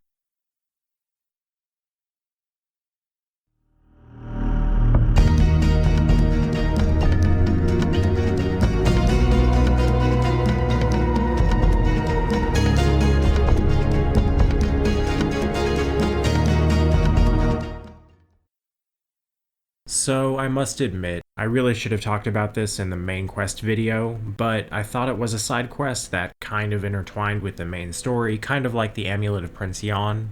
It's not a side quest, it's more of an optional interaction, but since I hadn't talked about it, I will now as if it were a quest. When we go to the caverns of Wulong for our first time to heal Joseph's hand, one of the first spirits we encounter is named Karis the Damned. He warns us about other spirits like him, saying that he's one of 4 brothers among the many spirits here. He tells us that he and his brothers were sacrificed to the water dragon here in the caverns in a time long ago when such human sacrifices were more prevalent, before they knew that celebrations were actually necessary to cheer it up. He talks to us about his brothers, Balus, who serves another brother Azza as he has no will, Azza, who may be the most powerful of the 4 as he can allegedly never live nor die, and Drazen, who's kind of the odd duck of the 4, being the only one who yearns for life. He loves dilemma and can never make up his mind. Drazen is also the next brother we run into as we're exploring the caverns. He's standing at a fork in the path, unable to decide which way to go. Each path ultimately leads to the same place, but each with a different trap that we must walk through and is kind of annoying on our first trip through. Drazen isn't helpful in our decision. Further along we run into Azza. He tells us that we're trespassing and mocks us when we say that we're here for the healing waters, boasting about his invincibility. He doesn't get in our way though, saying that he doesn't care if we live or die. We could challenge him to combat now, but we don't really have much reason to, especially not without first talking to the 4th brother Balus. So, deeper into the caverns is an area I've briefly touched on, a series of tunnels leading to the Pool of Wonders referred to as a labyrinth. It's really just more dungeon to go through, but we can find Balus waiting at the entrance of this labyrinth.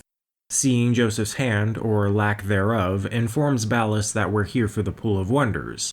He tells us he's willing to guide us through the labyrinth to get us closer to it. Before he's willing to do this, however, he wants us to kill Azza and bring a bone of his back as proof, which may be difficult considering his alleged invincibility. So we go on back to Azza, and now we challenge him to combat, and the boasts are mostly true. There's almost nothing we can do to harm this guy. If we look around the immediate area though, we'll find a conveniently placed lever that triggers a conveniently placed spike trap. If we can manage to lure Azza to the spikes and pull the lever, the spikes will quickly put an end to the fight, allowing us to claim Azza's femur. We bring the femur back to Ballas, and he's happy to guide us to the other end of the labyrinth, which really just means instant transportation to and from here and a location closer to the pool.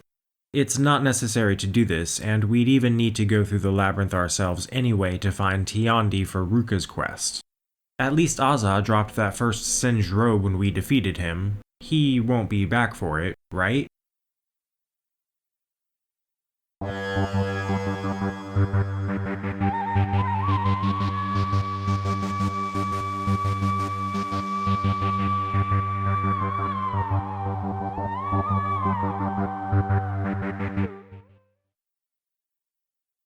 Moving on to the quests we pick up in Wulong after defeating General Pijian, we can encounter a woman near the steps to the town center named Fang Yin, who tells us that her family is descended from those who fled Liangshan after the battle between Dai and the Spirit.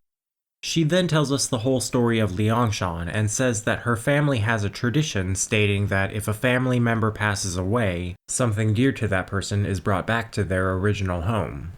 Fang Yin says her 2 sons passed away recently, and she's the only remaining family member to fulfill this tradition. She then tells us a bit about the 2. One of them, Yi Chao, just died fighting alongside us in the liberation of Wulong. For him, Fang Yin has his locket, which contains a lock of hair from his wife named Qilon, who also died, drowning on the Lake of Sorrow. Her other son, named Dao Ming, died during Wulong's occupation. He was one of the people who was denounced as a Jade Temple member by Peiji, the fruit seller, and then executed. For him, she has an ancient coin from the First Empire which Dao Ming found in a forest one day. Fang Yin, of course, wants us to make the trip to Liangshan for her, as she's too old to go somewhere so dangerous. We agree, and she tells us to be on the lookout for a graveyard. Going through Liangshan and finding the graveyard isn't much trouble. There, we'll find one of the few friendly Oni in the game, going by the name of Oni, or maybe she doesn't have a name. At first she tries to warn us, telling us to leave, but we wordlessly place down the coin and locket, and recognizing what we're doing, she commends us for our kindness, then tells us to leave again. We go back to Fang Yin with the good news, and she rewards us with a parrying dagger in appreciation.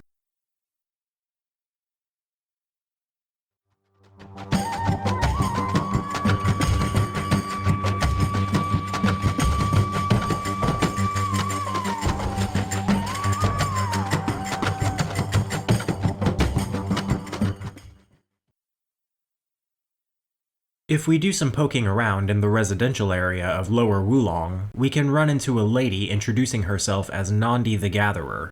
Much like Siege, who had helped heal Joseph's hand, as her name implies, she's of course one of the Gatherers. She recognizes Joseph as the One Hand, though he does have both of his hands at this point. She says she wants to give him a gift, a potion only she knows how to make. Unfortunately, since this is a side quest, we of course have to round up all of the ingredients to this potion.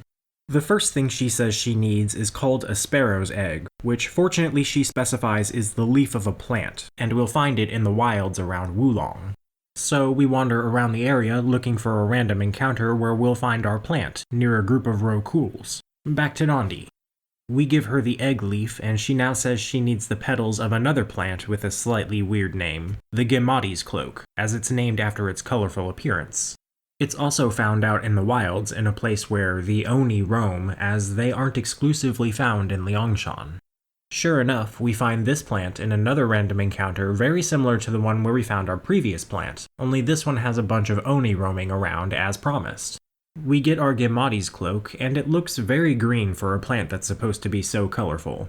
Back on over to Nandi once more. The last thing she says she needs is the root of a plant called Bane's Kiss, which sounds really safe. This plant is not found in a random encounter, but rather in Liangshan. As we're going through the forest, we can find it near the river behind some old fallen buildings. We finish up in Liangshan and head back to Nandi. When we hand her this last ingredient, she begins mixing them all together while singing a song all reminiscent of Siege's healing ritual for Joseph. When she's finished, she hands us a potion which regenerates health over time when consumed. While there are plenty of other potions out there like this one is probably the most powerful, though I honestly never used it.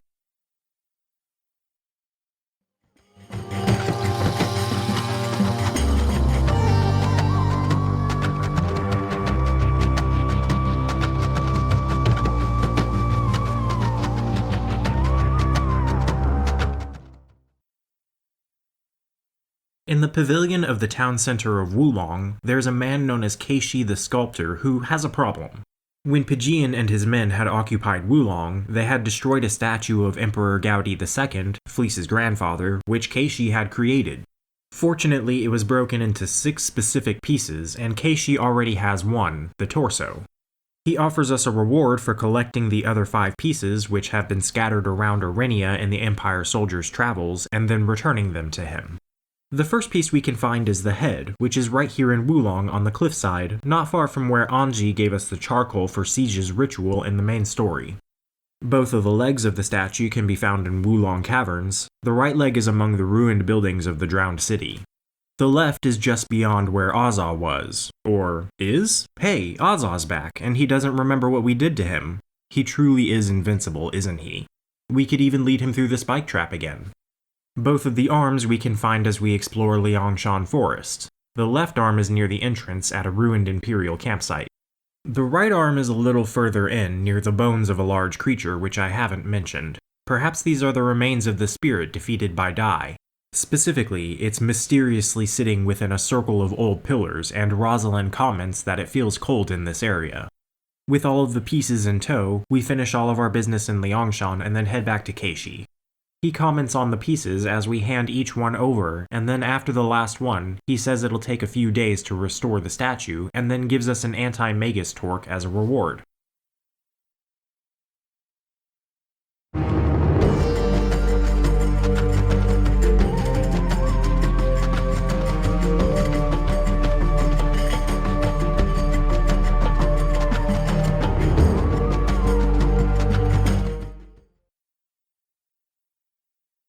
Still in liberated Wulong, hanging out in the backyard of one of the houses is a man named Long Yui, who is scared for his life, saying he needs to go to Liangshan but is too frightened to do so. When we ask him what his story is, he says he knows a little bit of magic and was one of the few villagers awake before dawn when the Empire came to occupy the village. He and a few other villagers wanted to flee and hide when they came, so Long Yui came up with the idea to summon spirits from Liangshan for assistance.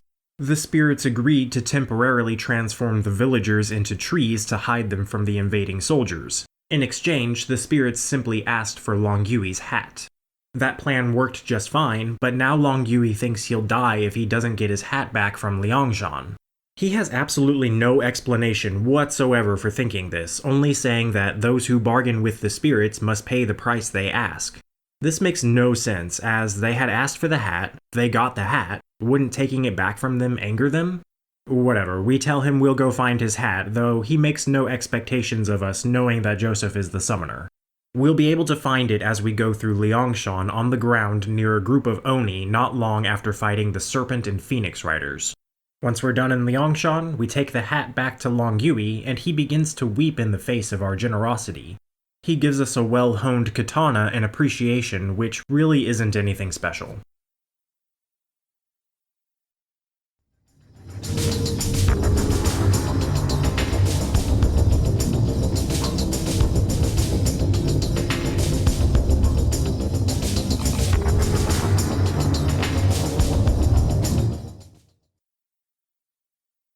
This is a pretty silly quest. I love the absurdity of it. If we wander around the area of Wulong, we may run into a random encounter where we find a man running around the field exclaiming that he has no time. His name is Along, and he requests that we tell him a joke or a riddle saying that such a thing could save his life, otherwise he has no time for us. When we then question this issue of his, Along explains to us that he's being pursued by Death, a minion of Lahara who appears before him as a talking cat. He then explains that Death has a sense of humor and likes riddles, so when told a joke, he'll always laugh on and will take his time to ponder any riddle. This always buys Along time to escape, which he says he's done almost 900 times now. He then tells us about a fisherman in Wulong who he says is named Ruidu, which we'll remember that for later. He's a master of jokes and riddles, so he's saved Along's skin several times, but he seems to be avoiding Along now. We don't make any promises about talking to Ruidu, but before we set off to try and do so, we can find the cat named Death in another similar random encounter. It's not necessary to do so to progress with this quest, but he does say some interesting things. The cat tells us that he is hunting for Along to bring him to the kingdom of the dead, much like Along had described, but he admits that as a cat, he can't help but get distracted by things like jokes and riddles. He then mentions an interesting detail, which is he actually didn't believe he was Death himself at first, but it was actually Along who convinced him otherwise, as a talking cat is so rare and absurd that it must be true. Death believes Lahara is likely disappointed in him, so we leave him for now and head to Wulong. We find our fisherman on the docks as expected, and it turns out Along was wrong about his name, it's actually Rui D. Maybe this has something to do with why he's avoiding Along. We then ask him about a joke or a riddle after he mentions wanting to move away to a water park, and he says he has an entertaining one if we pay him 1,000 gold, which really shouldn't be a whole lot to us at this point in the game.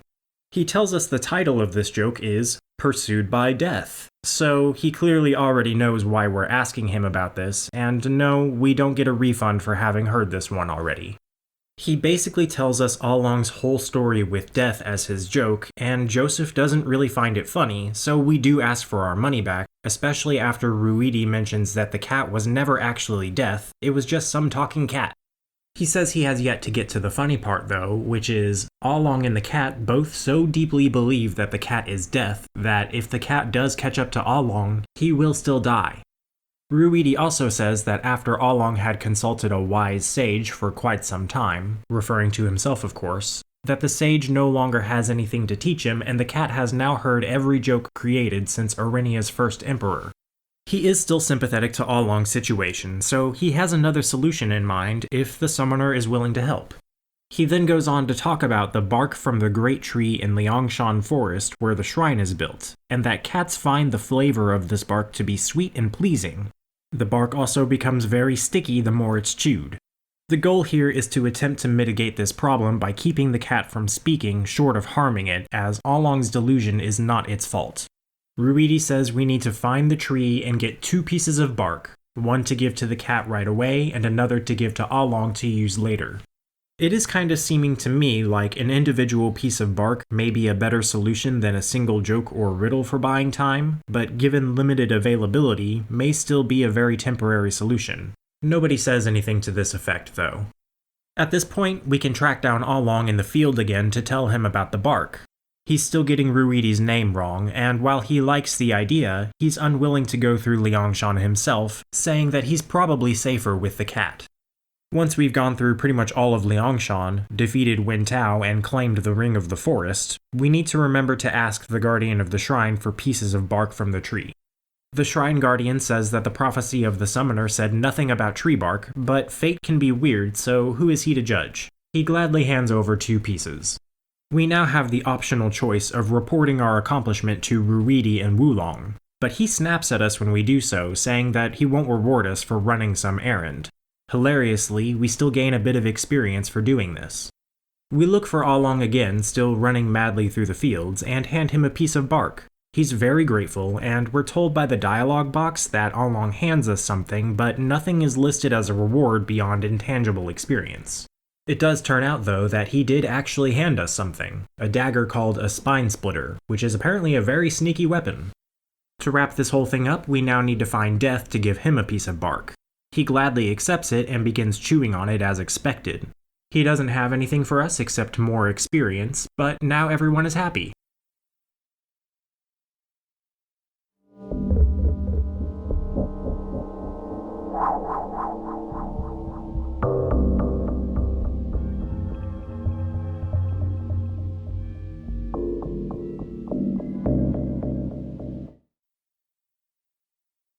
This one starts off in the graveyard of Liangshan. Standing near Oni the Oni is another friendly Oni who looks just like Oni.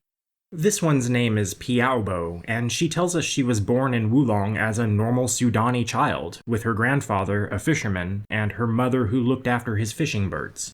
Her mother had initially told her that her father was a soldier who died in battle, but this was revealed to be untrue as Piaobo slowly began to transform into an Oni. The other villagers began to taunt and then threaten Piaobo until they just demanded she be removed from Wulong. This is what prompted Piaobo's mother to tell her the truth, that she's a child of the spirits. She then suggested that she go live among other Oni in Liangshan Forest. She's lived here in the forest ever since, and the other Oni are neither harmful nor kind to her. She says the more time passes, the more her humanity, or Sudani-ity, fades, causing her to forget the child that grew up on the Lake of Sorrows. She has since learned of a method through which someone else could help her, otherwise her humanity will die and her spirit will haunt these woods forever. She tells us she needs to sacrifice her immortal Oni spirit, explaining that when we slay Oni here in the forest, we aren't really killing them, we're just destroying their bodies and their spirits live on. It's not really clear if they regain a body at some point in this process.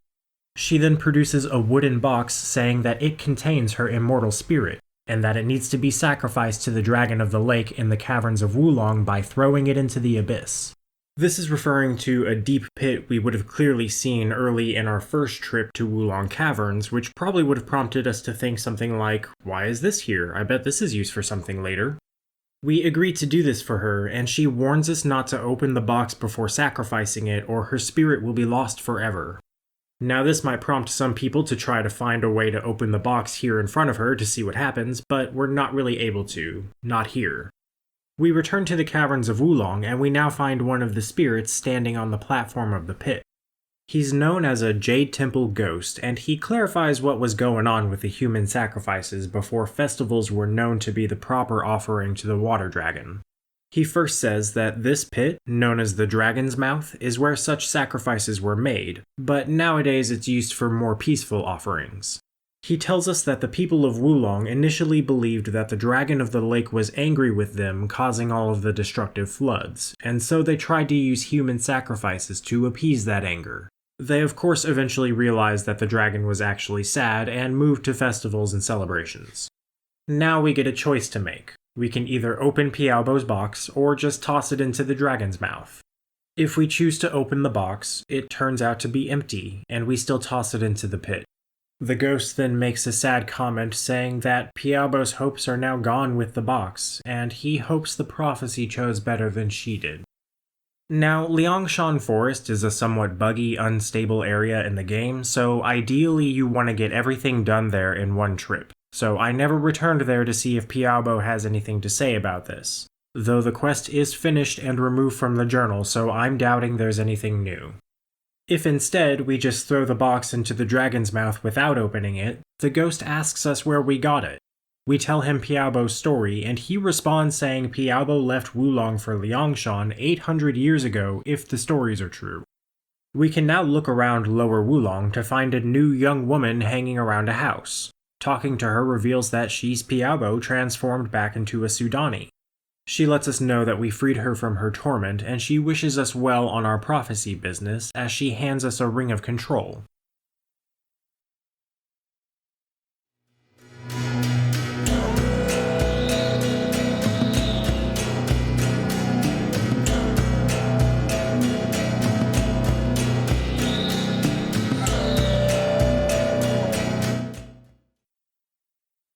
This quest essentially starts before it's officially in our quest journal. Before we go to fight Maraud, if we circle around the outside of the Jade Temple after ascending the main stairs, we can find a stone tablet which is revealed to be a Khosani map. It labels and indicates 3 locations with coin-sized depressions: Umakil, Dehilos, and Muhul. It seems like these depressions had associated carvings which fit into them which are now missing. The first of these 3 carvings we can find is found in Lenele sewers as early as Jakar and Rosalind's visit to hunt down Sornahan and Galien. This carving is a model of the old Khosani city of Dehilos. It has an inscription describing it as the city of birds, having menageries of birds of flesh, iron, and stone. The next carving we can find is for the city of Umakil. It's in the throne room of Lenele Palace as we're fighting Sornahan and Galien with Rosalind and Jakar. It's right at their feet and can be picked up just as the fight is starting. This carving of course also models the city of Umakil on the map, and its inscription describes it as a city of cogs, a place run entirely by machinery. So why have we been hunting down these carvings? Well, Kiva, the priestess found at the base of the temple in the Khosani stronghold, is willing to tell us, after we've trapped Pyrule in the Ring of Fire. She mentions how the Khosani dream of living in their old cities and names 3 familiar cities which were destroyed in Amasido's flood. This prompts Joseph to show her the map we found. She recognizes it as a fragment of something called an Omedalosi, a Khosani map of cities which we've already figured out. She says carvings describing the cities are placed in the tablet, as we've also already learned, and tells us an Omedalosi and its carvings are treasured by the Khosani, and they'd be happy to reward us for finding the other pieces. So sadly there's no exciting treasure hunt or looking for lost cities, just find the pieces of the map and bring them to Kiva. We do at least get to learn a bit about the cities from the carvings, which is probably the whole point of the quest in terms of world building. The third and final carving is found in a Kamo swamp as we're going through it to entrap Titus in the new Ring of Stone. It's outside the palace in a large ruined structure. This one is the Muhul carving, which describes Muhul as a city of waterfalls, with stairs running along its rivers with no beginning or end. We bring the map and its pieces back to Kiva, and she rewards us as promised with a vengeful katana, one of the top shelf best swords in the game, which I wish I had used more than I did.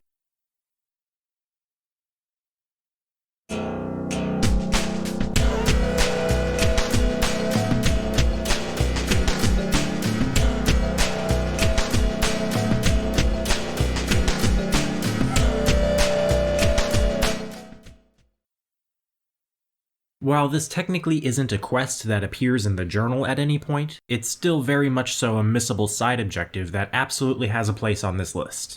It begins in Murad's throne room just after defeating him and claiming the Ring of Jade. On the floor, just behind where Murad falls in the cutscene, we can find a tome which isn't currently identified. Using Fleece's appraise skill to take a closer look at it reveals that it's his Nuvasarum tome, which he used to usurp the Orenian throne and had been used by evil sorcerers of Lahara before him. The book details the experiences of one such sorcerer, the original owner of this book, Archmage Mortenkus. We also see that 8 of the pages seem to be missing from the tome. That's all we get to start with, but we begin to find unidentified pieces of parchment as we explore Medeva again after returning from Orenia. The first one we can find is in the sewers of Lenele. The earliest we can get it is when we're sneaking in with Rosalind and Jakar. It's close to where we had found Pomporo's ring early in the game. Having Fleece take a look at it reveals it to be page 4 of the tome, which describes a battle Mortenkus had with, not on, the Mountain of the Wise. Also, I'd like to point out that it's a little strange that Fleece is the one technically providing this information, not Rosalind, but I guess Fleece is the one who has the appraise skill, so whatever. The next page we can find is shortly afterwards near a former residence in what used to be the Crown District. I suspect that these pages were being held in Iona and were stolen by Sornahan and Galien when they raided the Great Library, and they just made a mess of bringing them back to Lenele. This one turns out to be page 6 of the tome. It tells us Mortenkus traded another man's soul with a minion of Lahara to gain immortality for himself. Another one which we can and probably will find with just Rosalind and Jakar is held by Queen Galien, which we can retrieve as soon as she's defeated. This is page 1, which tells of Mortenkus traveling to an island watched by serpents of the sea. Our next page comes as a reward for finishing one of the last quests crammed into the end of the game. It's page 5, and it mentions the city of the Sudani god, which could be Lenele, but that's the city of gods, not just Urath, so more likely one of the old floating glass cities. The next one is page 2. It appears in the minor library of ruined Iona, but it doesn't appear until we're ready to take on Luminar. It talks about Mortenkus' visit to the Palace of Armun, which kind of sounds like a Kamos. Coincidentally, we'll find page 3 in Akamos when we're ready to capture Titus. On this page, we can only make out the phrase, "below the city of gods," which of course refers to Lenele, but in an upcoming quest we'll learn that this specifically refers to Lahara's underground prison. These 6 pages are the only ones we have to hunt down across Medeva. Now that we've done so, we can stumble upon a random encounter with an interesting character who resembles a Jade Temple priest, though I don't think he really is one. His name is Gesualdo. He recognizes that we're seeking Nuvisarum pages and warns that we tread a dangerous path of monsters like Murad. He goes on to tell us that he has the 7th page, and he wants us to pay a mountain of gold for it. 500,000 pieces of gold to be exact. If we've been hoarding a lot of our gear, this could easily be all or most of our gold. Fortunately, this is late enough that this could be the last place we really need to spend money. Once we've purchased the 7th page, Gesualdo tells us that the 8th and final page is in the possession of Mortenkis himself, the owner of the tome we're trying to complete. He says now that we have the tome and the 7 pages, Mortenkis will now try to find us. I think this tells us that Murad was deliberately keeping an incomplete tome. I believe he was frightened of Mortenkis and didn't want to confront him. When we take a moment to examine the 7th page, it tells of a battle between Mortenkis and a sorcerer of light. Maybe the sorcerer's name was Galstaff? Having received the 7th page locks us into a state where we can only receive one particular random encounter as we wander around, which takes us to one specific place. This is the mountainous area with which we may have become familiar through other side quests, but this time Mortenkis is always at the peak of the mountain. We cannot have any other type of encounter until he's defeated. We need to ascend the mountain to find him, and he not only resembles a lich like Azza and the other Wulong Cavern ghosts, but he's impervious to most attacks much like Azza was. Fortunately this time around, we have some tools in our belt that we didn't have when fighting Azza. One particular one, which is somewhat obscure, is the Jade Golem's Jade Beam, which damages Mortenkis normally. We keep firing off Jade Beams until Mortenkis crumbles, allowing us to take his 8th and final page for ourselves. Sadly, the text is too incomprehensible to read when we examine it. With the tome and all 8 pages in our possession, we can again track down Gesualdo for help with what to do with them. He has us hand over the tome and the pages, saying there's one thing left to do, a great challenge.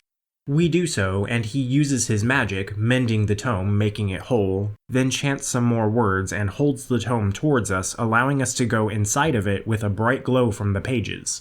Joseph is given like 3 or 4 different chances to turn back, but if we don't, we're transported to a realm within the book which looks just like Murad's throne room. We immediately see and are attacked by all 4 of Murad's riders with no cutscene or dramatic reunion. This should already remind us what Sornahan had previously said about Murad's riders being born of Nuvisarum magic. This fight can be a bit chaotic, but we should be more than ready for it by this point in the game. Once it's over, we fade out of Murad's throne room back to the world map with no immediately obvious conclusion or reward. Technically, we can grab some equipment from the riders as we defeat them, but we would have gotten all of that already in our second fight with each of them. This is the end of the quest, but we'll find it actually has a very unique reward, the only missable summon which must be earned by a side quest. It's also the second summon for the Ring of Darkness, as you may have noticed I never mentioned one for the main video. This is the only second summon not earned by gaining experience which puts power into the ring. This one is known as the Spirit of Lahara, which just looks like the Minotaur summon with a different texture, which would seem strange with the summons being an extension of Urath, but maybe makes a bit more sense with some things we learn in Summoner 2. I don't normally talk about game mechanics in these videos, but the Spirit of Lahara really deserves a rant as to why it's not my favorite summon. It has a couple of behaviors that don't really mesh well with each other. One is it's way too willing to charge forward and attack things that are very far away from it. It has a huge aggro radius, if you will. And 2, it puts things to sleep when it hits them, and none of your allies like to attack sleeping enemies so as to avoid waking them up. So what often ends up happening is the Spirit of Lahara will wander around the entire area, hitting every enemy once, putting them to sleep, causing them to be ignored by all of your allies afterwards. Then eventually those enemies wake up on their own and they know exactly where you are, so before too long you got a whole horde of enemies trying to hunt you down and your summon is barely making an effort to defeat them. It also doesn't really help that you only get it during the very last portion of the game, so the Blade of Urath will always have a special place in my heart.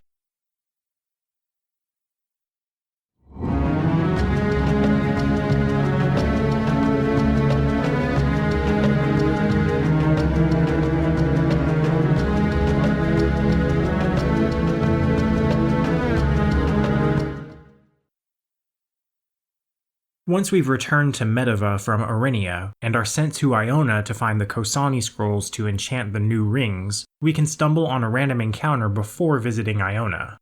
Here we'll find a destitute-looking man wandering around the forest. When we talk to him, he claims to be the king of a place called Talis, a place very far across the sea.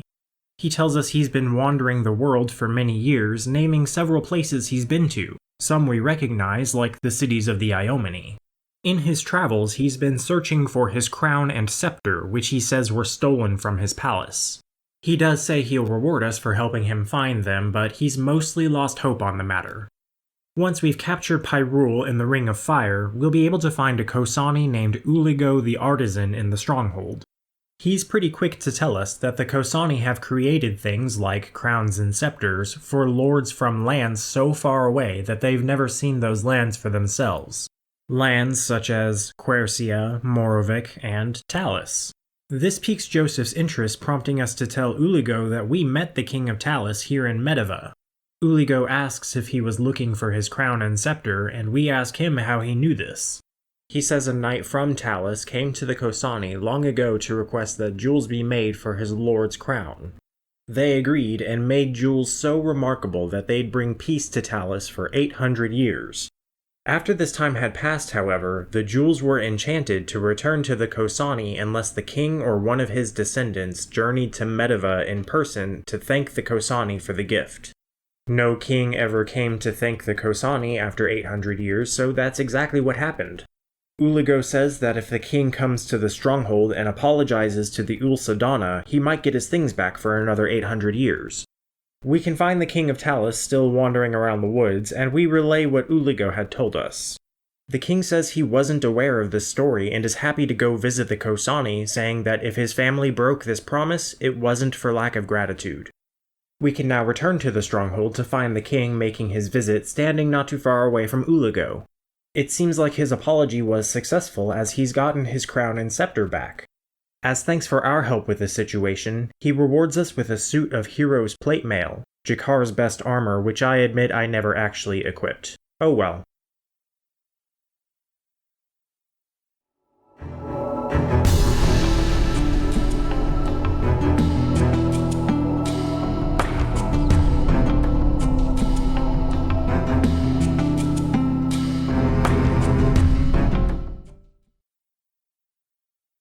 Once we've captured Pyrule in the Ring of Fire and opened up most of the later quests in the Khosani stronghold, we can run into Ilar the Merchant in his usual spot. When we speak to him, he accuses us of having swindled him, saying that the seeds we sold him way earlier aren't growing. He demands we go back to Belon and Lenele to ask how to make them grow. We inform Ilar that Lenele has been destroyed, but he says he doesn't care and he'll give us 100,000 gold to get it figured out. A very generous offer considering how angry he seems to have been with us. We journey back over to Lenele to find a man who wasn't there before and isn't Belon sitting in the snow near the docks. His name is Pirton, and he offers a friendly greeting when we speak to him. We ask him about Belon the merchant, and Pirton informs us that he didn't survive the destruction of Lenele. We mention that we're needing to get some seeds to grow, and Pirton says that the dust of Ahur is what we're looking for. He even had some stashed away in Iona, but had to leave it behind when fleeing from Luminar. He says we can take it for ourselves if we manage to find it. When we're going through Iona to track down Luminar, we can explore the building where we first met Abbot Laurent. Upstairs in his study, we can find the dust of Ahur lying around on the floor. It appears to help seeds grow, which is weird because the seeds of Ahur are supposed to do that anywhere anyway. We bring the dust back to Ilar, and he says he'll take our word for it that it'll help with the seeds. He gives us the agreed upon 50,000 gold, and hey, wait a minute, he's trying to short us again. Well, not this time. We remind him that he agreed to 100,000 and he forks the rest over.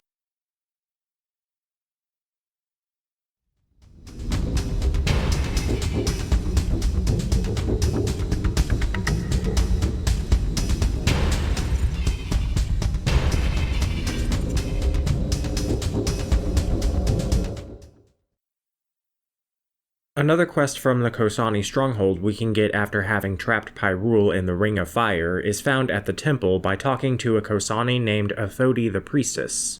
She has us promise not to tell anyone in the Savinar Mountains what she's about to say to us.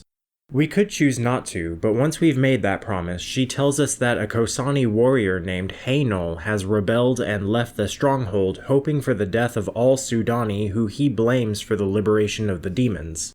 He had also denounced the Ulsadana and the Vadagar priesthood, blaming them for all the Khosani's troubles.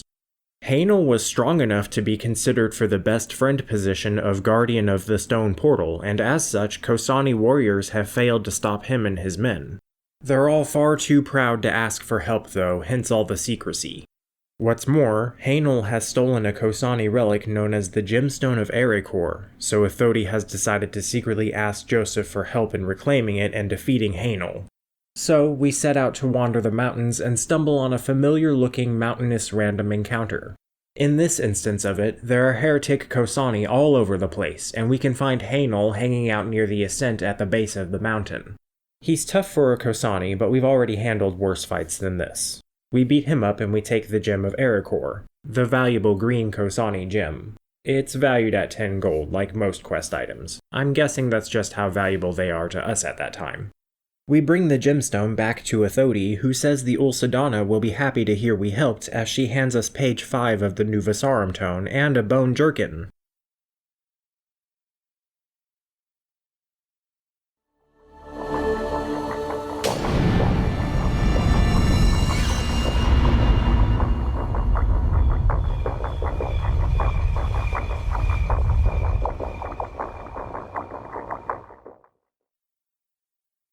Continuing on with endgame Khosani stronghold quests, Sato the priestess at the top of the temple would like to tell us about a legend which foretold the return of Vadagar.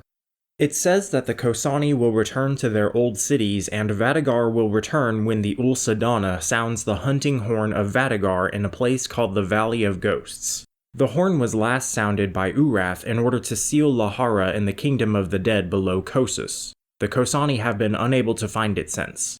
I think our clue for finding it is supposed to be page 3 of Murad's Nuvasarum tome, but we don't need to wait until after visiting Akamos to take the next step, not that that's super helpful on its own. We revisit the destroyed Lenele and head into the sewers. If we return further down to what used to be the Bassite encampment where we found the nameless butcher's ragdoll, it's now overrun with gorgons alongside a unique monster known as an alligator beast. This creature's not as dangerous as it looks, and slang it provides no special rewards aside from just getting past it. Within one of the still standing tents is the horn. It's surprisingly valuable for a quest item. I guess this camp is about as close to Lahara's prison as we get, which maybe provides some insight regarding the motives of the Bassites and/or the Gorgons. Sato confirms our proximity to the portal to Lahara's realm when we hand her the horn, saying that the sewers were the foundation of Ilaosi, the city of the gods. She says she'll deliver the horn to the Ulsadana in secret and hands us a suit of nobleman's plate mail as thanks.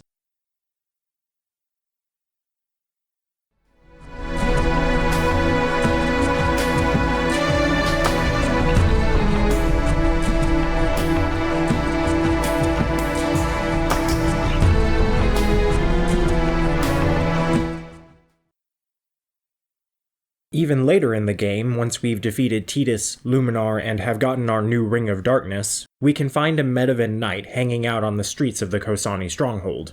This is Athana of Sede, and she claims she saw us in the palace before Sornahan betrayed Belius, though I don't think she actually makes an appearance anywhere. She talks about having taken up arms when Lenele fell to the Empire to hunt traitors in the city, and later fought alongside the Duke of Taramun when he made a return. After losing that battle along with the Duke, Athana was dying on the battlefield when a winged messenger appeared who healed her wounds and told her to find Lulava, the child of fate who allegedly sees visions of the future. Athana says when she finds Lulava, she intends to bring her here to the stronghold where it's safe. Naturally, Athana asks us to send Lulava her way if we run into her. Lulava can be found right next to what used to be the stage in Lenele Crown District. Apparently no introductions are needed, as she can see the future, and what other child than some kind of child of fate would be hanging out in a place like this? We tell her to come with us, but she ominously says that if she joins us, she'll die and Joseph will end up failing in his destiny as the summoner, so we should go tell Athana to come here as only she can protect her. We ask her who she really is after hearing this, and she says we'll never know. We return to Athana to tell her what happened with Lulava, and she says she'll go to Lenele. We feel about 15,000 points better about the world, and that's it. We don't see Athana if we track down Lulava again, nor do either of them provide new dialogue. I'd have to scour Summoner 2 to see if there's any payoff to what happens here when I cover it, but I don't specifically remember any such thing right offhand, unfortunately.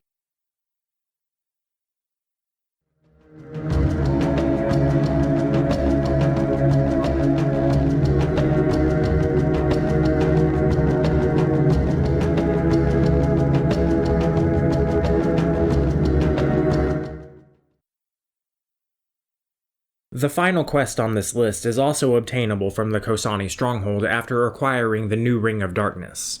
I really appreciated the tragic story that comes up during this one. As we wander the stronghold, we may get startled by some surprise Salamanca, but Elioma the priestess here informs us that these are actually Khosani warriors who have been transformed. She explains that while we were out collecting Titus and Luminar, a hag had come to the stronghold to request shelter. However, our bestie, the Guardian of the Stone Portal, would not allow her passage as he can see through illusions because he's just that awesome. So he properly identified her as someone or something known as the Crone of Savheo. When the Guardian announced his discovery to the stronghold, the Crone became enraged and tried to curse the Guardian and his warriors into becoming Salamanca.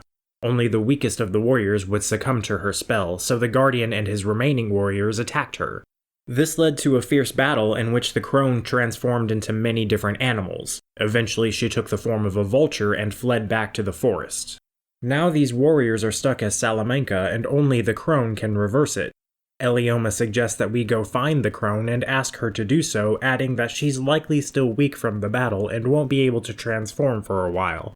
We can now go out and run into the crone in a random forest encounter and have a little chat with her.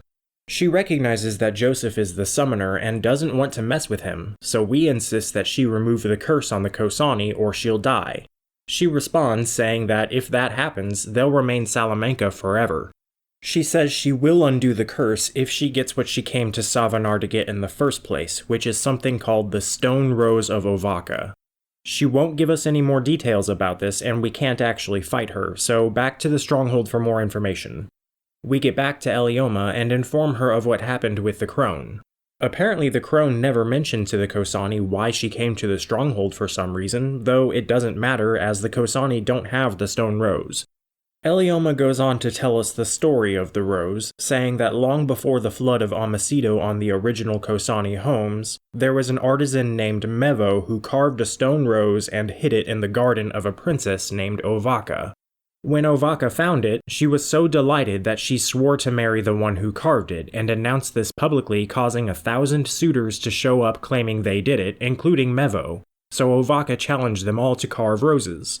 Mevo ended up carving a more beautiful rose than his original, but Ovaka was very vain and found him to be plain, so she smashed his new rose and had Mevo executed. Ovaka then died alone, an old woman, still waiting for the one who carved her rose. It was allegedly buried with her, but nobody remembers where. That's all we get out of Elioma, but the rose was carved from stone, and as we know by this point in the game, all things stone end up in Akamos Swamp.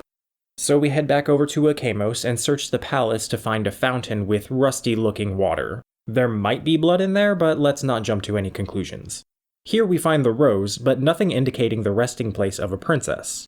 We head back over to Elioma to show the rose to her before handing it over to the crone. She believed that the story was just a fable, but she says to give it to the crone, assuring us that she'll keep her word.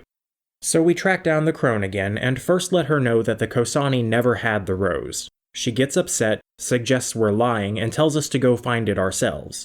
We give her a second to calm down before we let her know that we already have it. When we hand it over, she admits she enjoys tormenting the Khosani, but will still keep her word with lifting the curse. We don't see any Salamanca when returning to Elioma, but for some reason she still has to ask if we got the rose to the crone. We confirm we did, and she thanks us by giving us a battle torque. And that should be it for the quests of Summoner 1. I will say at this point I'm not sure to what extent I will further cover this game. I have a few ideas, though I don't want to be specific about them. But for now that's all, and thank you all very much for watching.